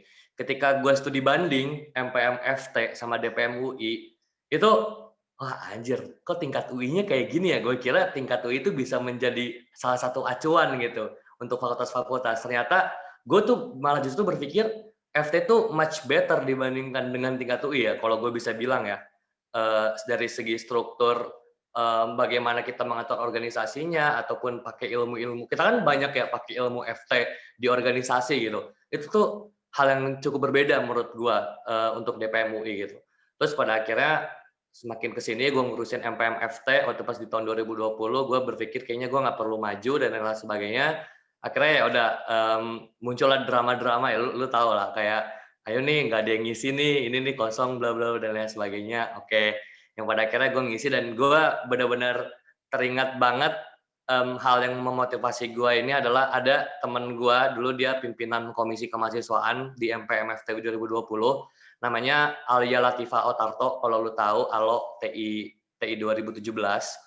Dia bilang ke gue, Za, gue tuh di MPM bukan mau jadi anggota MPM FTUI, tapi gue di MPM adalah seorang anak teknik industri yang ingin melimpahkan ilmunya ke MPM FTUI. Itu selalu gue bilang di DPM UI. Gue selalu bilang, gue di sini bukan menjadi anggota DPM, gue bilang, tapi gue di sini sebagai orang FT yang mau melimpahkan ilmu FT gue ke UI. Jadi menurut gue tujuan yang tadi gue bilang ya, doktrin terbaik sedari maba membentuk mahasiswa yang berguna bagi agama, bangsa, dan negara. Ini menurut gue salah satu ranah gue untuk menjadi berguna bagi bangsa gitu, berguna bagi DPM UI itu sendiri gitu. Menurut gue ya ini cukup normatif ya motivasinya, cuman ya memang begitulah keadaannya. Di samping juga ya udahlah gue cuman sisa 8 SKS doang, gue juga nggak terlalu gimana-gimana terkait akademis gitu. Jadi ya udah hajar aja nggak apa-apa gitu, dan orang tua gue juga setuju-setuju aja untuk nambah 1 semester. Jadi ya sampailah gue sekarang menambah 1 semester lagi ya untuk berkontribusi di DPM UI kayak gitu sih paling. Oh gitu, berarti melimpahkan ilmu ya, Bang Faza ya? Ya benar. Ternyata buat kontribusi di tingkat akhir tuh masih ada lagi nih teman-teman. Kayak Bang Faza masih maju buat DPM UI, melimpahkan ilmu yang udah selama di FT dilempar ke tingkat kampus, tingkat universitas. Nah sekarang gue pengen dari peserta nih, kalau ada nih teman-teman BP atau teman-teman BPH yang pengen nanya ke Bang Faza dan Bang Daci, boleh ketik P di kolom komentar. Mungkin dibuka buat 2 orang atau 3 orang dulu kali ya.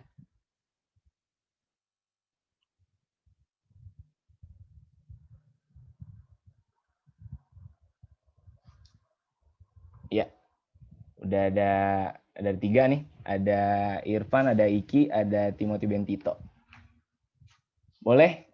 Ini enaknya ditampung dulu pertanyaannya atau mau langsung dijawab sama Bang Daci, Bang Faza?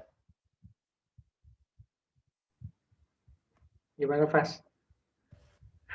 Pasti gue langsung jawab kali ya. Oh, langsung jawab. Ya, boleh. Boleh, Irfan Ilham Mirafi. Halo, Kurang jelas, Van. halo. Oh ya, halo. Oke. Oke. Halo semuanya, selamat siang. Assalamualaikum warahmatullahi wabarakatuh. Kenalin, Irfan Ilham Raffi, Metal 20 Aktif 20. Ingin bertanya tadi di materinya Bang Daci mengenai tentang mindset bahwa kalau pengen ikut suatu organisasi atau berkontribusi itu harus ada dua opsi, yaitu kita bisa ikut untuk membantu atau ikut untuk mengembangkan diri sendiri. Nah, saya ini salah satu orang yang termasuk penganut yang opsi pertama, yaitu berkontribusi untuk diri sendiri. Mindset saya seperti itu sampai sekarang. Apakah itu sesuatu yang buruk atau mindset itu yang buruk, atau sehingga harus diubah menjadi opsi B, yaitu menjadi orang yang berkontribusi untuk membantu orang lain atau pay to forward tadi seperti yang Bang Daci bilang. Terima kasih. Oke. Berarti ini langsung gue jawab ya, Di? Apa gimana? Boleh langsung dijawab sama Bang Daci. Oke, buat pertanyaannya. Terima kasih Irfan buat pertanyaannya. Ini gue kayak lagi hearing ya, kayak lagi hearing eksplorasi. Oke, jadi tadi pertanyaan kan mengenai lu tuh ada di memilih opsi A gitu, karena lu emang pengen ngembangin diri. Apakah itu buruk? Enggak, dan enggak sama sekali lah. Dan kenapa ya? Itu hal yang baik gitu. Dua-duanya hal yang baik ketika lu yang pay it forward ataupun lu buat ngembangin diri lu, dua-duanya hal yang baik karena aneh juga ketika lu melakukan sesuatu tapi lu nggak ngurusin diri lu sendiri, lu nggak mikirin diri lu sendiri, lu cuma capek-capekin badan lu tapi lu nggak dapet apa-apa. Kan kalau kata orang ya work life balance ya, jadi kalian harus balance, kalian ngelakuin sesuatu juga harus balance, kalian ngedapetin sesuatu juga harus balance. Itu kan kondisi idealnya. Dan itulah yang pengen dicapai. Dan ketika lu punya opsi A, justru itu bagus banget. Mungkin lu punya kekurangan di A, B, C, D. Dan lu emang ngikut organisasi atau ngikut kepanitiaan untuk ngembangin diri lu supaya kekurangan lu itu bisa hilang ataupun tertutupi ataupun tereliminasi. Emangnya itu salah? Enggak kan? Justru itu apa ya? Sebuah keberanian yang luar biasa. Tadi nyambung lagi ke tujuan. Lu punya tujuan untuk emang buat ngembangin diri lu dan itu bagus. Daripada lu gue males nih ngembangin diri, nggak usah lah kayak gitu. Dan akhirnya lu stuck gitu-gitu aja. Nah, dalam situasinya ini dalam berbagai kondisi, maksudnya dalam berbagai kondisi itu harus bisa lu sesuaikan mana yang lu harus pakai konsep yang A, mana yang lu harus konsep yang B. Nggak mungkin dong lu tiba-tiba ngelihat ada orang tabrakan tapi lu pakai konsep yang A gitu. Gue nggak mau bantu, pasti gak dikasih apa-apa, gue tinggal aja. Enggak dong, enggak kayak gitu. Mungkin itu yang ekstrimnya. Mungkin ada yang kayak so-so juga, ada yang mungkin mirip-mirip antara konsep A ataupun konsep B. Di situ lo harus bisa nentuin nih decision. Enggak selamanya lo milih yang gue pengen dapet sesuatu, enggak selamanya lo pengen ngebantu karena emang murni pengen ngebantu gitu. Lo sesuaikan sama kondisi, dan gimana sih cara nyesuaiin sama kondisinya? Lalu lihat kondisinya itu seperti apa, apakah itu visible, apakah itu urgensinya kayak gimana, dan disambungin lagi ke tujuan lu. Tujuan lu tuh mau seperti apa, kayak gitu. Dan kalau konteksnya buat ngebantu orang ya, buat ngebantu sesuatu, menurut gue kalau misalkan nggak terlalu seberat itu ataupun nggak butuh tenaga yang sebanyak itu, menurut gue itu gak usah dipikirin sih lu mau dapet imbalan atau enggak, karena emang jauh lebih baik buat ngebantu orang ya, kayak gitu. Tapi ketika lu punya pemikiran buat ngembangin diri sendiri, itu juga bukan sebuah dosa dan juga bukan sebuah kesalahan, karena setiap orang juga harus berkembang gitu. Jadi nggak masalah kedua-duanya, yang penting lu bisa memposisikan diri lu pada situasi yang tepat, pada kondisi yang berbeda kayak gitu. Itu aja sih kalau dari gue. Kejawab gak kira-kira? Kejawab Bang. Terima kasih Bang jawabannya. Siap, sama. Oke, kita sambung nih kali ke pertanyaan 2. Ada Iki. Iki mau nanya. Tes kedengeran nggak Bang? Masuk Ki. Oh ya, ya, sebelumnya perkenalkan nama saya Rifki Aditya Handa, biasa dipanggil Iki, dari Metal 20, Aktif 20. Boleh nanya dua nggak Bang? Boleh Ki. Oh ya, Nggak apa-apa. oh ya, ya kalau gitu mau nanya dulu Bang Daci. Tadi kan ini Bang sempat dibicarain juga ya tentang pay it forward itu. Nah, menurut gua kan itu sebuah situasi yang kayak ideal banget lah, kayak kita ngebantu orang terus juga orang yang dibantu pengen ngebantu orang lain. Dan situasinya sekarang tuh nggak kayak gitu karena setiap orang butuh imbalan. Nah, kalau menurut Abang gimana sih Bang kayak biar bisa nyiptain situasi pay it forward itu, karena itu sebenarnya bagus banget gitu. Nah, itu kalau buat Bang Daci. Kalau buat Bang Faza pengen nanya juga, kalau misalkan di teknik ini sekarang kalau boleh tahu komunitas tuh ada berapa aja tuh Bang? Terus eh, gimana sih cara komunitas itu bisa masuk jadi kayak KPD atau BOK atau BO, kayak ada syarat-syaratnya gitu nggak sih biar bisa gabung ke IKM FTW ini? Ya udah itu aja. Makasih Bang.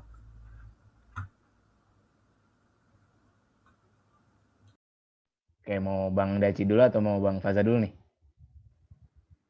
Aja dulu tadi kan gue udah. Oke. Komunitas ya. Ini gue jawab yang gue tahu aja Ki ya. Setahu gue di sipil ada satu, keren UI namanya. Di mesin ada satu tentang airplane dirgantara. Elektro ada satu, IEEE, metal ada dua, GPT sama NACE. Habis itu Ars ada satu juga, bawah tangga namanya gue lupa deh. Terus Tekim ada dua, bahas tentang Tekim sama bahas tentang obat-obatan. TI ada satu, Share UI. Itu untuk di departemen buat yang KPD, komunitas menuju KPD. Kalau misalkan komunitas di FT yang gue tahu juga, ini yang gue tahu doang itu perfilman sama satu lagi tuh apa ya? Gue lupa gitu. Perfilman itu yang gue tahu banget ya, karena waktu itu gue sempat juga jadi SC terkait pendaftaran lembaga pada saat MPM FTUI 2019. Dan waktu itu gue coba nge-approach perfilman buat ikut menjadi lembaga, tapi waktu itu nggak mau. Sebenarnya pendaftarannya tuh cukup mudah ya, jadi lu cuman ngumpulin berkas-berkas yang ada di PDPRT. Ini sorry juga ya, gue kurang begitu ingat, cuman yang ada di PDPRT itu kurang lebih kayak minimal minimal ada 5 atau 10 anggota dari tiap jurusan, itu yang pertama. Terus yang kedua ada ART dari atau undang-undang dasar di lembaganya. Baru yang ketiga itu bikin rancangan kegiatan awal tahun, bikin RKT-nya. Jadi pengen dilihat dulu nih sama MPM kira-kira proker lu ini bakal kayak gimana gitu selama 1 tahun ke depan. Paling kayak gitu-gitu aja sih. Sama nanti bakal dilihat setahun kayak gimana. Kalau setahun udah oke, MPM-nya nge-ACC, baru di tahun depannya bakalan di tap sama MPM-nya lah. Istilahnya satu tahun kita uji coba dulu bisa lolos atau enggak. Kayak gitu sih paling. Oke, makasih Bang. Oke, langsung ke gue berarti ya. Jawaban pertanyaannya mengenai yang gimana sih cara nyiptain kondisi yang kayak pay it forward itu ya. Jujur kalau dari gue pribadi, kalau ditanya caranya itu gimana tuh ada banyak banget caranya tuh untuk nyiptain kondisi tersebut. Tapi nggak ada cara satupun yang gampang, semuanya susah. Karena apa ya? Mungkin kalau ngomongin society ataupun lingkungan ini sudah tersettle seperti ini gitu. Kalau misalkan lu gampang deh, kan kita generasi yang katanya millennials ya, yang katanya millennials, informasi cepat banget berpindah, kita dapat informasi segala macam, gampang banget deh lu lihat-lihat di sosial media aja, lu lihat sosial media, ada orang bikin thread atau ada orang bikin apa, kayak misalkan nyebut kayak kalau kita ngelakuin sesuatu tuh harus dikasih imbalan, gini. Nggak salah sih, cuman hal tersebut tuh yang jadinya mendoktrin kita secara terus-menerus untuk menjadi seseorang yang seperti itu. Nggak salah, tapi kita terdoktrin seperti itu. Kita nggak terdoktrin prinsip-prinsip yang lain. Kita nggak terdoktrin untuk membantu orang supaya dunia lebih baik lagi. Karena lu lihat aja di semua media sosial dah, nggak ada sebagian besar orang juga udah nggak percaya dunia ini bisa jadi lebih baik lagi kan. Jadi kayak daripada pikirin itu ya udah, gue pikirin diri sendiri aja. Nggak salah, cuman paham-paham tersebut, doktrin-doktrin itu membuat kita menyerah terhadap kondisi, terhadap situasi yang ada, membuat kita menyerah, membuat kita berpikir kalau misalkan kondisi ideal itu nggak pernah tercapai, nggak akan bisa tercapai. Dan caranya gimana? Paling gampang ya mulai dari diri sendiri. Ya agak klise sih jawabannya, cuman mulai dari diri sendiri itu adalah sebuah kalimat yang yang emang pasti itu caranya. Dan bagaimana caranya tuh? Mulai dari prinsip pribadi atau prinsip hidup. Gimana? Lu tuh orang yang kalau misalkan dengerin kata orang, lu bakal ganti atau shifting pendapat segala macam, atau lu bakal pegang teguh perkataan lu gitu. Misalkan gua di tengah-tengah seluruh angkatan gua adalah orang yang B gitu misalkan. Gue sendiri doang yang A. Apakah gua juga akan ikut ke B? Apakah gua akan tetap di A? Atau malah gua akan merubah teman-teman gue yang B jadi A? Kan kayak gitu ya. Itu mulai dari prinsip, kekuatan prinsip. Dan pertama lu harus menilai dulu prinsip lu itu baik atau enggak. Dan sampai lu prinsip lu buruk dan lu doktrinin ke teman-teman lu atau sekitar lu. Kayak gitu. Dan baik lagi gimana secara kondisi idealnya, kalau kata gue sih secara perlahan-lahan berhenti untuk memaklumi hal-hal yang seharusnya untuk tidak dimaklumi kayak gitu. Berhenti berkompromi untuk hal-hal yang harusnya tidak dikompromi gitu, kayak ngebantu orang harus dapat imbalan kayak gitu. Berhenti menjustifikasi hal tersebut. Mulai dari diri sendiri aja, mulai dari pemikiran diri sendiri. Kalau misalkan emang membantu orang, soalnya kalau misalkan lu apa-apa mikirin tentang diri lu sendiri ya buat apa juga istilahnya lu hidup nih, lu hidup untuk mati. Kenapa? Karena yang lu selamatkan cuma diri lu sendiri gitu. Dengan pengembangan diri lu, dengan hal-hal yang dapatin, ya hidup untuk mati. Sedangkan kalau misalkan lu bisa merubah mindset itu buat ngebantu orang lain, istilah lu hidup dan ngebawa orang lain. Kayak gitu, ngebawa orang lain, bukan ngebawa orang lain untuk mati, ngebawa orang lain untuk menjadi jauh lebih baik lagi. Nggak cuma diri sendiri yang dibawa. Kayak gitu. Kan setiap kalau pemikiran aneh kan, buat apa sih kita dilahirkan ke dunia apa segala macam ya.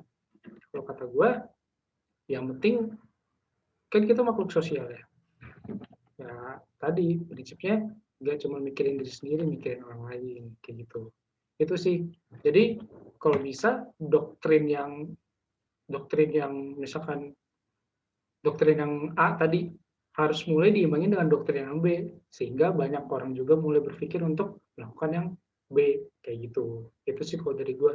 Kalau untuk detail dan karena merealisasikannya sih susah. Cuman mulai dari diri sendiri, ke teman-teman lu, dan kalau bisa ke angkatan lu juga. Kayak gitu. Jadi kan lu bayangin aja kalau angkatan lu itu satu angkatan 2020 melakukan itu semua, kan impactnya jauh lebih besar ya. Menurut gue akan bahagia sih angkatan lu kalau seperti itu. Kayak gitu sih. Itu dari gue. Kejawab gak kira-kira? Atau bingung? Gue sih bingung. Lumayan sih Bang, cuma bingung nanti nge-implementasi ini aja sih. Cuma kalau dari jawabannya udah cukup sih Bang. Yeah. Terima kasih Bang. Oke, sama-sama.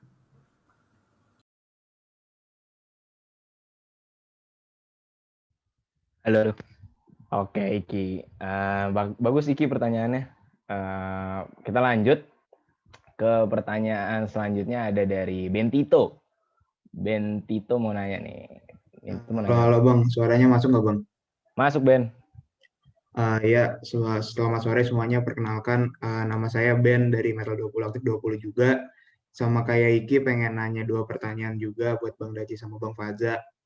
Yang pertama itu mau nanya dulu buat Bang Daci, terkait tadi sih Bang tujuan sama mimpi. Kan tadi Bang Daci juga sempat menjabat sebagai Kabid Miners dan Korbit Kresma ya Bang. Nah, menjadi Kabid Miners dan Korbit Kresma itu merupakan tujuan atau mimpi Abang dari awal atau gimana ya Bang, boleh diceritain juga. Terus kalau misalnya pertanyaan untuk Bang Faza, ketertarikan Bang Faza untuk berkontribusi di bidang legislatif itu muncul sejak kapan ya Bang? Soalnya kayak mengingat juga lebih banyak dari mungkin kayak teman-teman saya di angkatan 2020 itu juga lebih suka senang berkontribusi di BEM itu sih Bang. Makasih Bang.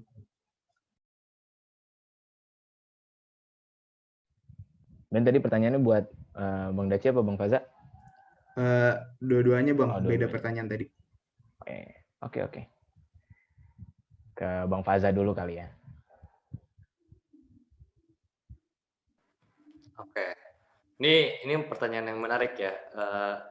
Selagi orang-orang lebih senang kontribusi di eksekutif, gue malah belok ke arah legislatif gitu. Sebenarnya ini diawali gue SMA dulu ikut menjadi MPK ya. Tapi menurut gue OSIS MPK di SMA sama di BEM dan MPM di perkuliahan tuh jauh berbeda banget. Jadi emang basicnya gue dulu di legislatif di MPK, pernah jadi ketua MPK di SMA juga tahun 2016. Jadi ada sedikit lah ilmu legislatifnya gitu.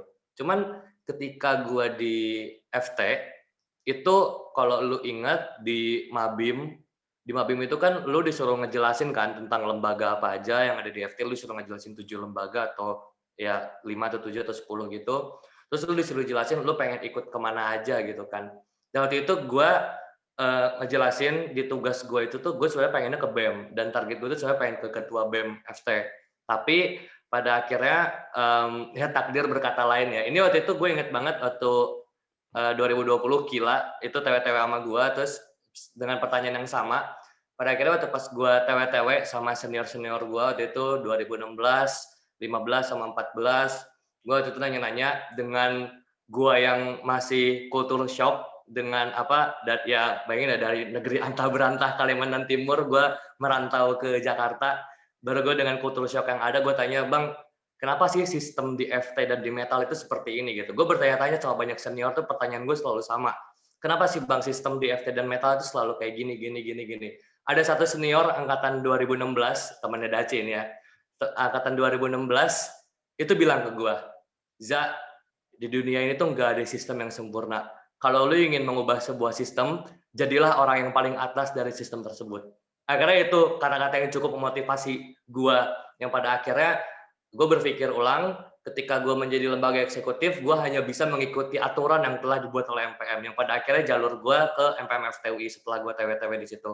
Ke MPM FTUI, jadi anggota dulu, tahun ketiga gue jadi ketua MPM, barulah di situ gue bisa ngelihat kan aturan-aturan apa aja yang pengen diubah, yang pengen dibuat, dan lain hal sebagainya. Cuman pada akhirnya pemikiran gue ini ternyata ada yang salah dan juga ada yang benar gitu, terkait sistem dan juga aturan-aturan yang dibuat gitu, dimana gue ternyata sistem ini tuh dibuat dasarnya tuh ini, ada datanya tuh ini, metode yang digunakan ini, frameworknya ini, dan lain hal sebagainya gitu. Jadi yang memotivasi gue untuk masuk ke legislatif adalah tadi, dimana gue pengen tahu banget sistem di FT itu kayak gimana. Akhirnya gue langsung to the point, ke intinya gue pengen tahu sistemnya kayak gimana, yaitu di MPM FTUI sebagai pembuat sistem yang ada di IKM FTUI. Baru pada akhirnya pas gue jadi ketua, gue baru tersadarkan ternyata sistem yang telah dibuat itu emang dari proses yang sangat panjang, revisi dengan framework yang sangat banyak dan data yang sangat banyak juga gitu. Jadi itu sih paling untuk motivasi gue kenapa pada akhirnya gue mengambil ranah legislatif ya, karena gue pengen lebih tahu lebih dalam lagi gimana MPM membuat sebuah sistem. Itu aja dari gue. Oke, makasih Bang. Oke, mungkin gue akan coba jawab ya. Apakah menjadi Kabid Miners dan Korbit Kresma itu mimpi gue? Dulu pas maba kan ada tugas ya kalau nggak salah. Nggak tahu di angkatan kalian tuh ada atau enggak. Di angkatan gue tuh ada tugas yang ngerancang mimpi kalian selama di IKMFT itu mau ngapa-ngapain aja. Gue inget banget gue nulis gue mau jadi PUTC. gue nggak pernah nulis gue mau jadi BPH Minors, gue nggak pernah nulis gue mau jadi Korbit Kresma, nggak pernah gue nulis kayak gitu. Cuman ketika gue menjalani, ini sesuatu yang penting juga ya. Mungkin tadi gue nggak singgung karena nggak singgung di PowerPoint, tapi ini harusnya penting juga. Menurut gue akan sangat baik ketika lu punya seorang role model, seorang yang menjadi figur lu melihat orang itu, wah orang itu luar biasa, gue pengen jadi kayak dia. Dan itu yang terjadi pada gue setelah gue membuat mimpi itu. Gue mengerangkai mimpi gue, dan sering berjalannya waktu, gue ngeliat dia nih, dan gue ngejadiin dia role model gue. Ada angkatan 2015 namanya Dani, dia Korbit Kresma juga, sebelumnya dia Kabit Minors juga, pokoknya mirip lah kayak gue. Dia Dani, itu pas maba nih, gue ngeliat dia, pasti maba kan nggak melulu tentang yang ngebantu orang segala macam ya. Gue juga pengen keren gitu, pengen lihat orang segala macam. Dan gue ngeliat, anjir, dan ini bisa ngebantuin banyak orang, keren juga, memimpin banyak orang, dan menurut gue itu sesuatu yang luar biasa. Dan pada saat itu gue mulai nih pelan-pelan nih mikir, ya nih gue awalnya tuh mikir tuh, iya gue pengen jadi BPH Minors karena gue pengen menjadi orang yang hebat itu loh, untuk menjadi public figure selanjutnya untuk junior gue. Itu yang ada di pikiran gue pada saat itu. Jadi gue kejar tuh, gue pengen jadi BPH Minors, dan pas gue udah jadi BPH Minors, gue jalan lagi nih, gue pikiran, gue pengen nih jadi Korbit Kresma, lagi-lagi buat gue supaya bisa jadi public figure buat junior gue. Itu yang gue pikirin, karena gue nggak mau junior gue ntar tuh ini ketujuan hidup gue ya berarti ya, di tujuan hidup gue pas di KMFTW ya berarti ya, gue nggak pengen junior gue tuh nggak mendapatkan apa yang telah gue dapatkan, segala ilmu, segala pengalaman yang senior gue turunkan ke gue nggak mau junior gue kehilangan itu. Jadi gue berpikir untuk berarti gue harus lebih, tapi bukan buat gue lebih supaya junior gue nanti punya role model, punya figur, dan kalau misalkan mau TW atau mau nanya pengalaman, bisa gitu nanya ke gue kayak gitu. Dan gue bisa nge-sharing juga. Gue kayak misalkan bayangin aja, misalkan di angkatan gue, kebetulan di angkatan gue banyak orang-orang yang kontribusinya luar biasa gitu. Ada yang jadi ketua ABEM, ada yang jadi korbit lain segala macam. Tapi coba bayangkan di angkatan gue tuh nggak ada satupun orang yang seperti itu. Yang ditakutkan adalah junior gue tuh nggak punya jadi lesu gitu loh, nggak punya keinginan untuk lebih. Pun kalau misalkan mau TW atau mau nanya-nanya, kayak ya di senior gue nggak ada, akhirnya gue harus nyebrang departemen lain nih buat TW, buat nanya-nanya, buat cari pengalaman kayak gitu. Dan gue nggak mau itu terjadi, karena gue pengen banget junior gue di metalurgi itu menjadi junior yang jauh lebih hebat lagi daripada senior sebelumnya. Itu sih kalau di tujuan gue, makanya gue terus ngejar mimpi gue itu dari Kabit Minors dan jadi Korbit Kresma, kayak gitu sih. Kejawab gak kira-kira Ben? Kejawab Bang, makasih Bang. Siap, sama-sama.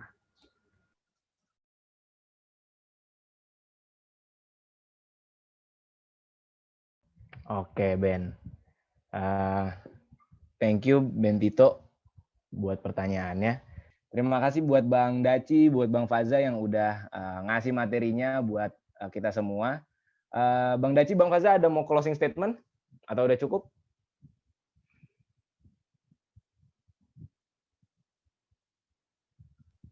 Bebas. Boleh Bang Faza kalau Bang Faza mau kasih closing statement. Gue open mic lagi ya. Yaudah. Kalau dari gue mungkin mau ngucapin makasih dulu deh ya buat Imet yang udah memberikan kesempatan ke gue, baru juga buat abang gue juga, buat Daci yang udah menemani kita untuk memberikan ilmunya. Aduh, bentar kucing. sorry. Yang udah menemani dan memberikan ilmunya di LDKI ini, pesan gue, mau dimanapun lu berkontribusi, mau lu kupu-kupu, mau lu banyak organisasi, mau lu aktif di UI, mau lu aktif di luar UI, mau lu aktif di luar FT, pastikan lu jadi orang, dalam tanda kutip, pastikan lu jadi orang yang emang menekuni hal tersebut sampai lu menjadi orang yang paling hebat di hal tersebut. Kupu-kupu menurut gua nggak salah. Lu banyak organisasi melupakan akademis menurut gue juga nggak salah gitu. Depends bagaimana lu memandang dunia perkuliahan ini seperti apa gitu. Yang jelas carilah yang emang menurut lu adalah ini nih tempat gua dan jalan gua untuk memilih kehidupan selanjutnya gitu. Gue menutup dengan quotes, anjay quotes mulu ya. Quotes yang menurut gue, ini waktu di eksplorasi gue dulu, salah satu senior ngasih gue, dan ini quotes yang gue bawa sampai sekarang. Tuhan tidak memanggil orang-orang yang mampu, tapi Tuhan memampukan orang-orang yang terpanggil. Gitu aja mungkin dari gue, thank you. Gue kasih ke Daci. Thank you. Gue nggak ada quotes nih tapi nih, sorry ya. Gue bukan anak quotes itu aja. Tadi yang di PPT gue nyari dulu di Google. Jadi apa ya, buat temen, pertama gue mau bilang terima kasih buat moderator, buat bidang-bidang yang kolaborasi ini, ke Malik, Bang Ama, Humas, terus juga buat IMED, buat seluruh pengurusnya, dan buat teman-teman 2020 juga, buat Faza juga, karena udah dikasih kesempatan juga buat gue sharing sedikit lah, maksudnya ngerimain kembali lah gue sama metal-metalan yang udah gue tinggalin kan ya pas gue lulus. Gue makasih banget atas kesempatannya. Terus buat teman-teman, terutama teman-teman 2020, mungkin pesan gue yang pertama sih, apapun pilihan lu tuh, yang penting lu bisa bertanggung jawab atas pilihan lu gitu. Mau itu pilihannya tadi kayak kata Faza, mau itu kupu-kupu, mau lu organisasi mulu, mau lu nggak pernah masuk kuliah, apapun pilihan lu kan pasti ada alasannya. Asal alasannya masuk akal sih, oke. Yang penting lu bisa bertanggung jawab atas apa yang lu pilih gitu. Itu yang pertama. Yang kedua, hargai teman-teman lu. Kan kalian sebagai satu angkatan kan rame-rame yang masuk sini bareng-bareng. Hargai teman-teman lu. Ada orang yang mungkin nggak jago buat berkomunikasi, mungkin ada orang yang nggak jago mungkin ada orang yang introvert, mungkin ada orang yang berisik banget. Kan beda-beda, tiap orang punya kelebihan dan kekurangannya masing-masing. Saling hargai dan saling penuhi lah satu sama lain. Kalian tuh ada bukan buat saling menjatuhkan, bukan buat saling siapa bagus-bagusan atau hal-hal semacamnya lah. Kalian sebagai satu angkatan tuh hadir untuk saling melengkapi. Dan harapannya nanti ketika kalian lulus, kan bisa lulus sebagai satu kesatuan juga yang sama.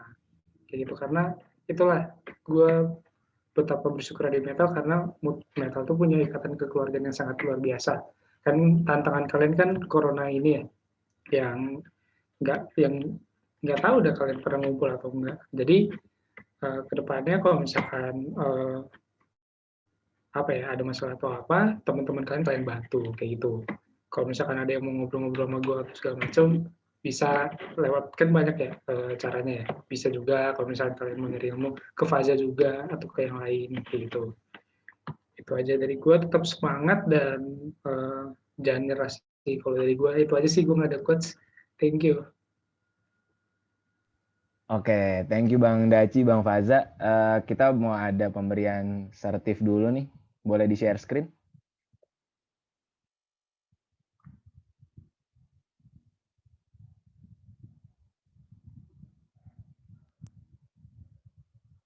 Ya, ini pemberian simbolis sertifikat untuk Bang Daci dan Bang Faza. Terima kasih Bang Daci sama Bang Faza untuk waktu dan kesempatannya udah diluangkan untuk ngobrol-ngobrol bareng sama kita siang sampai sore hari ini.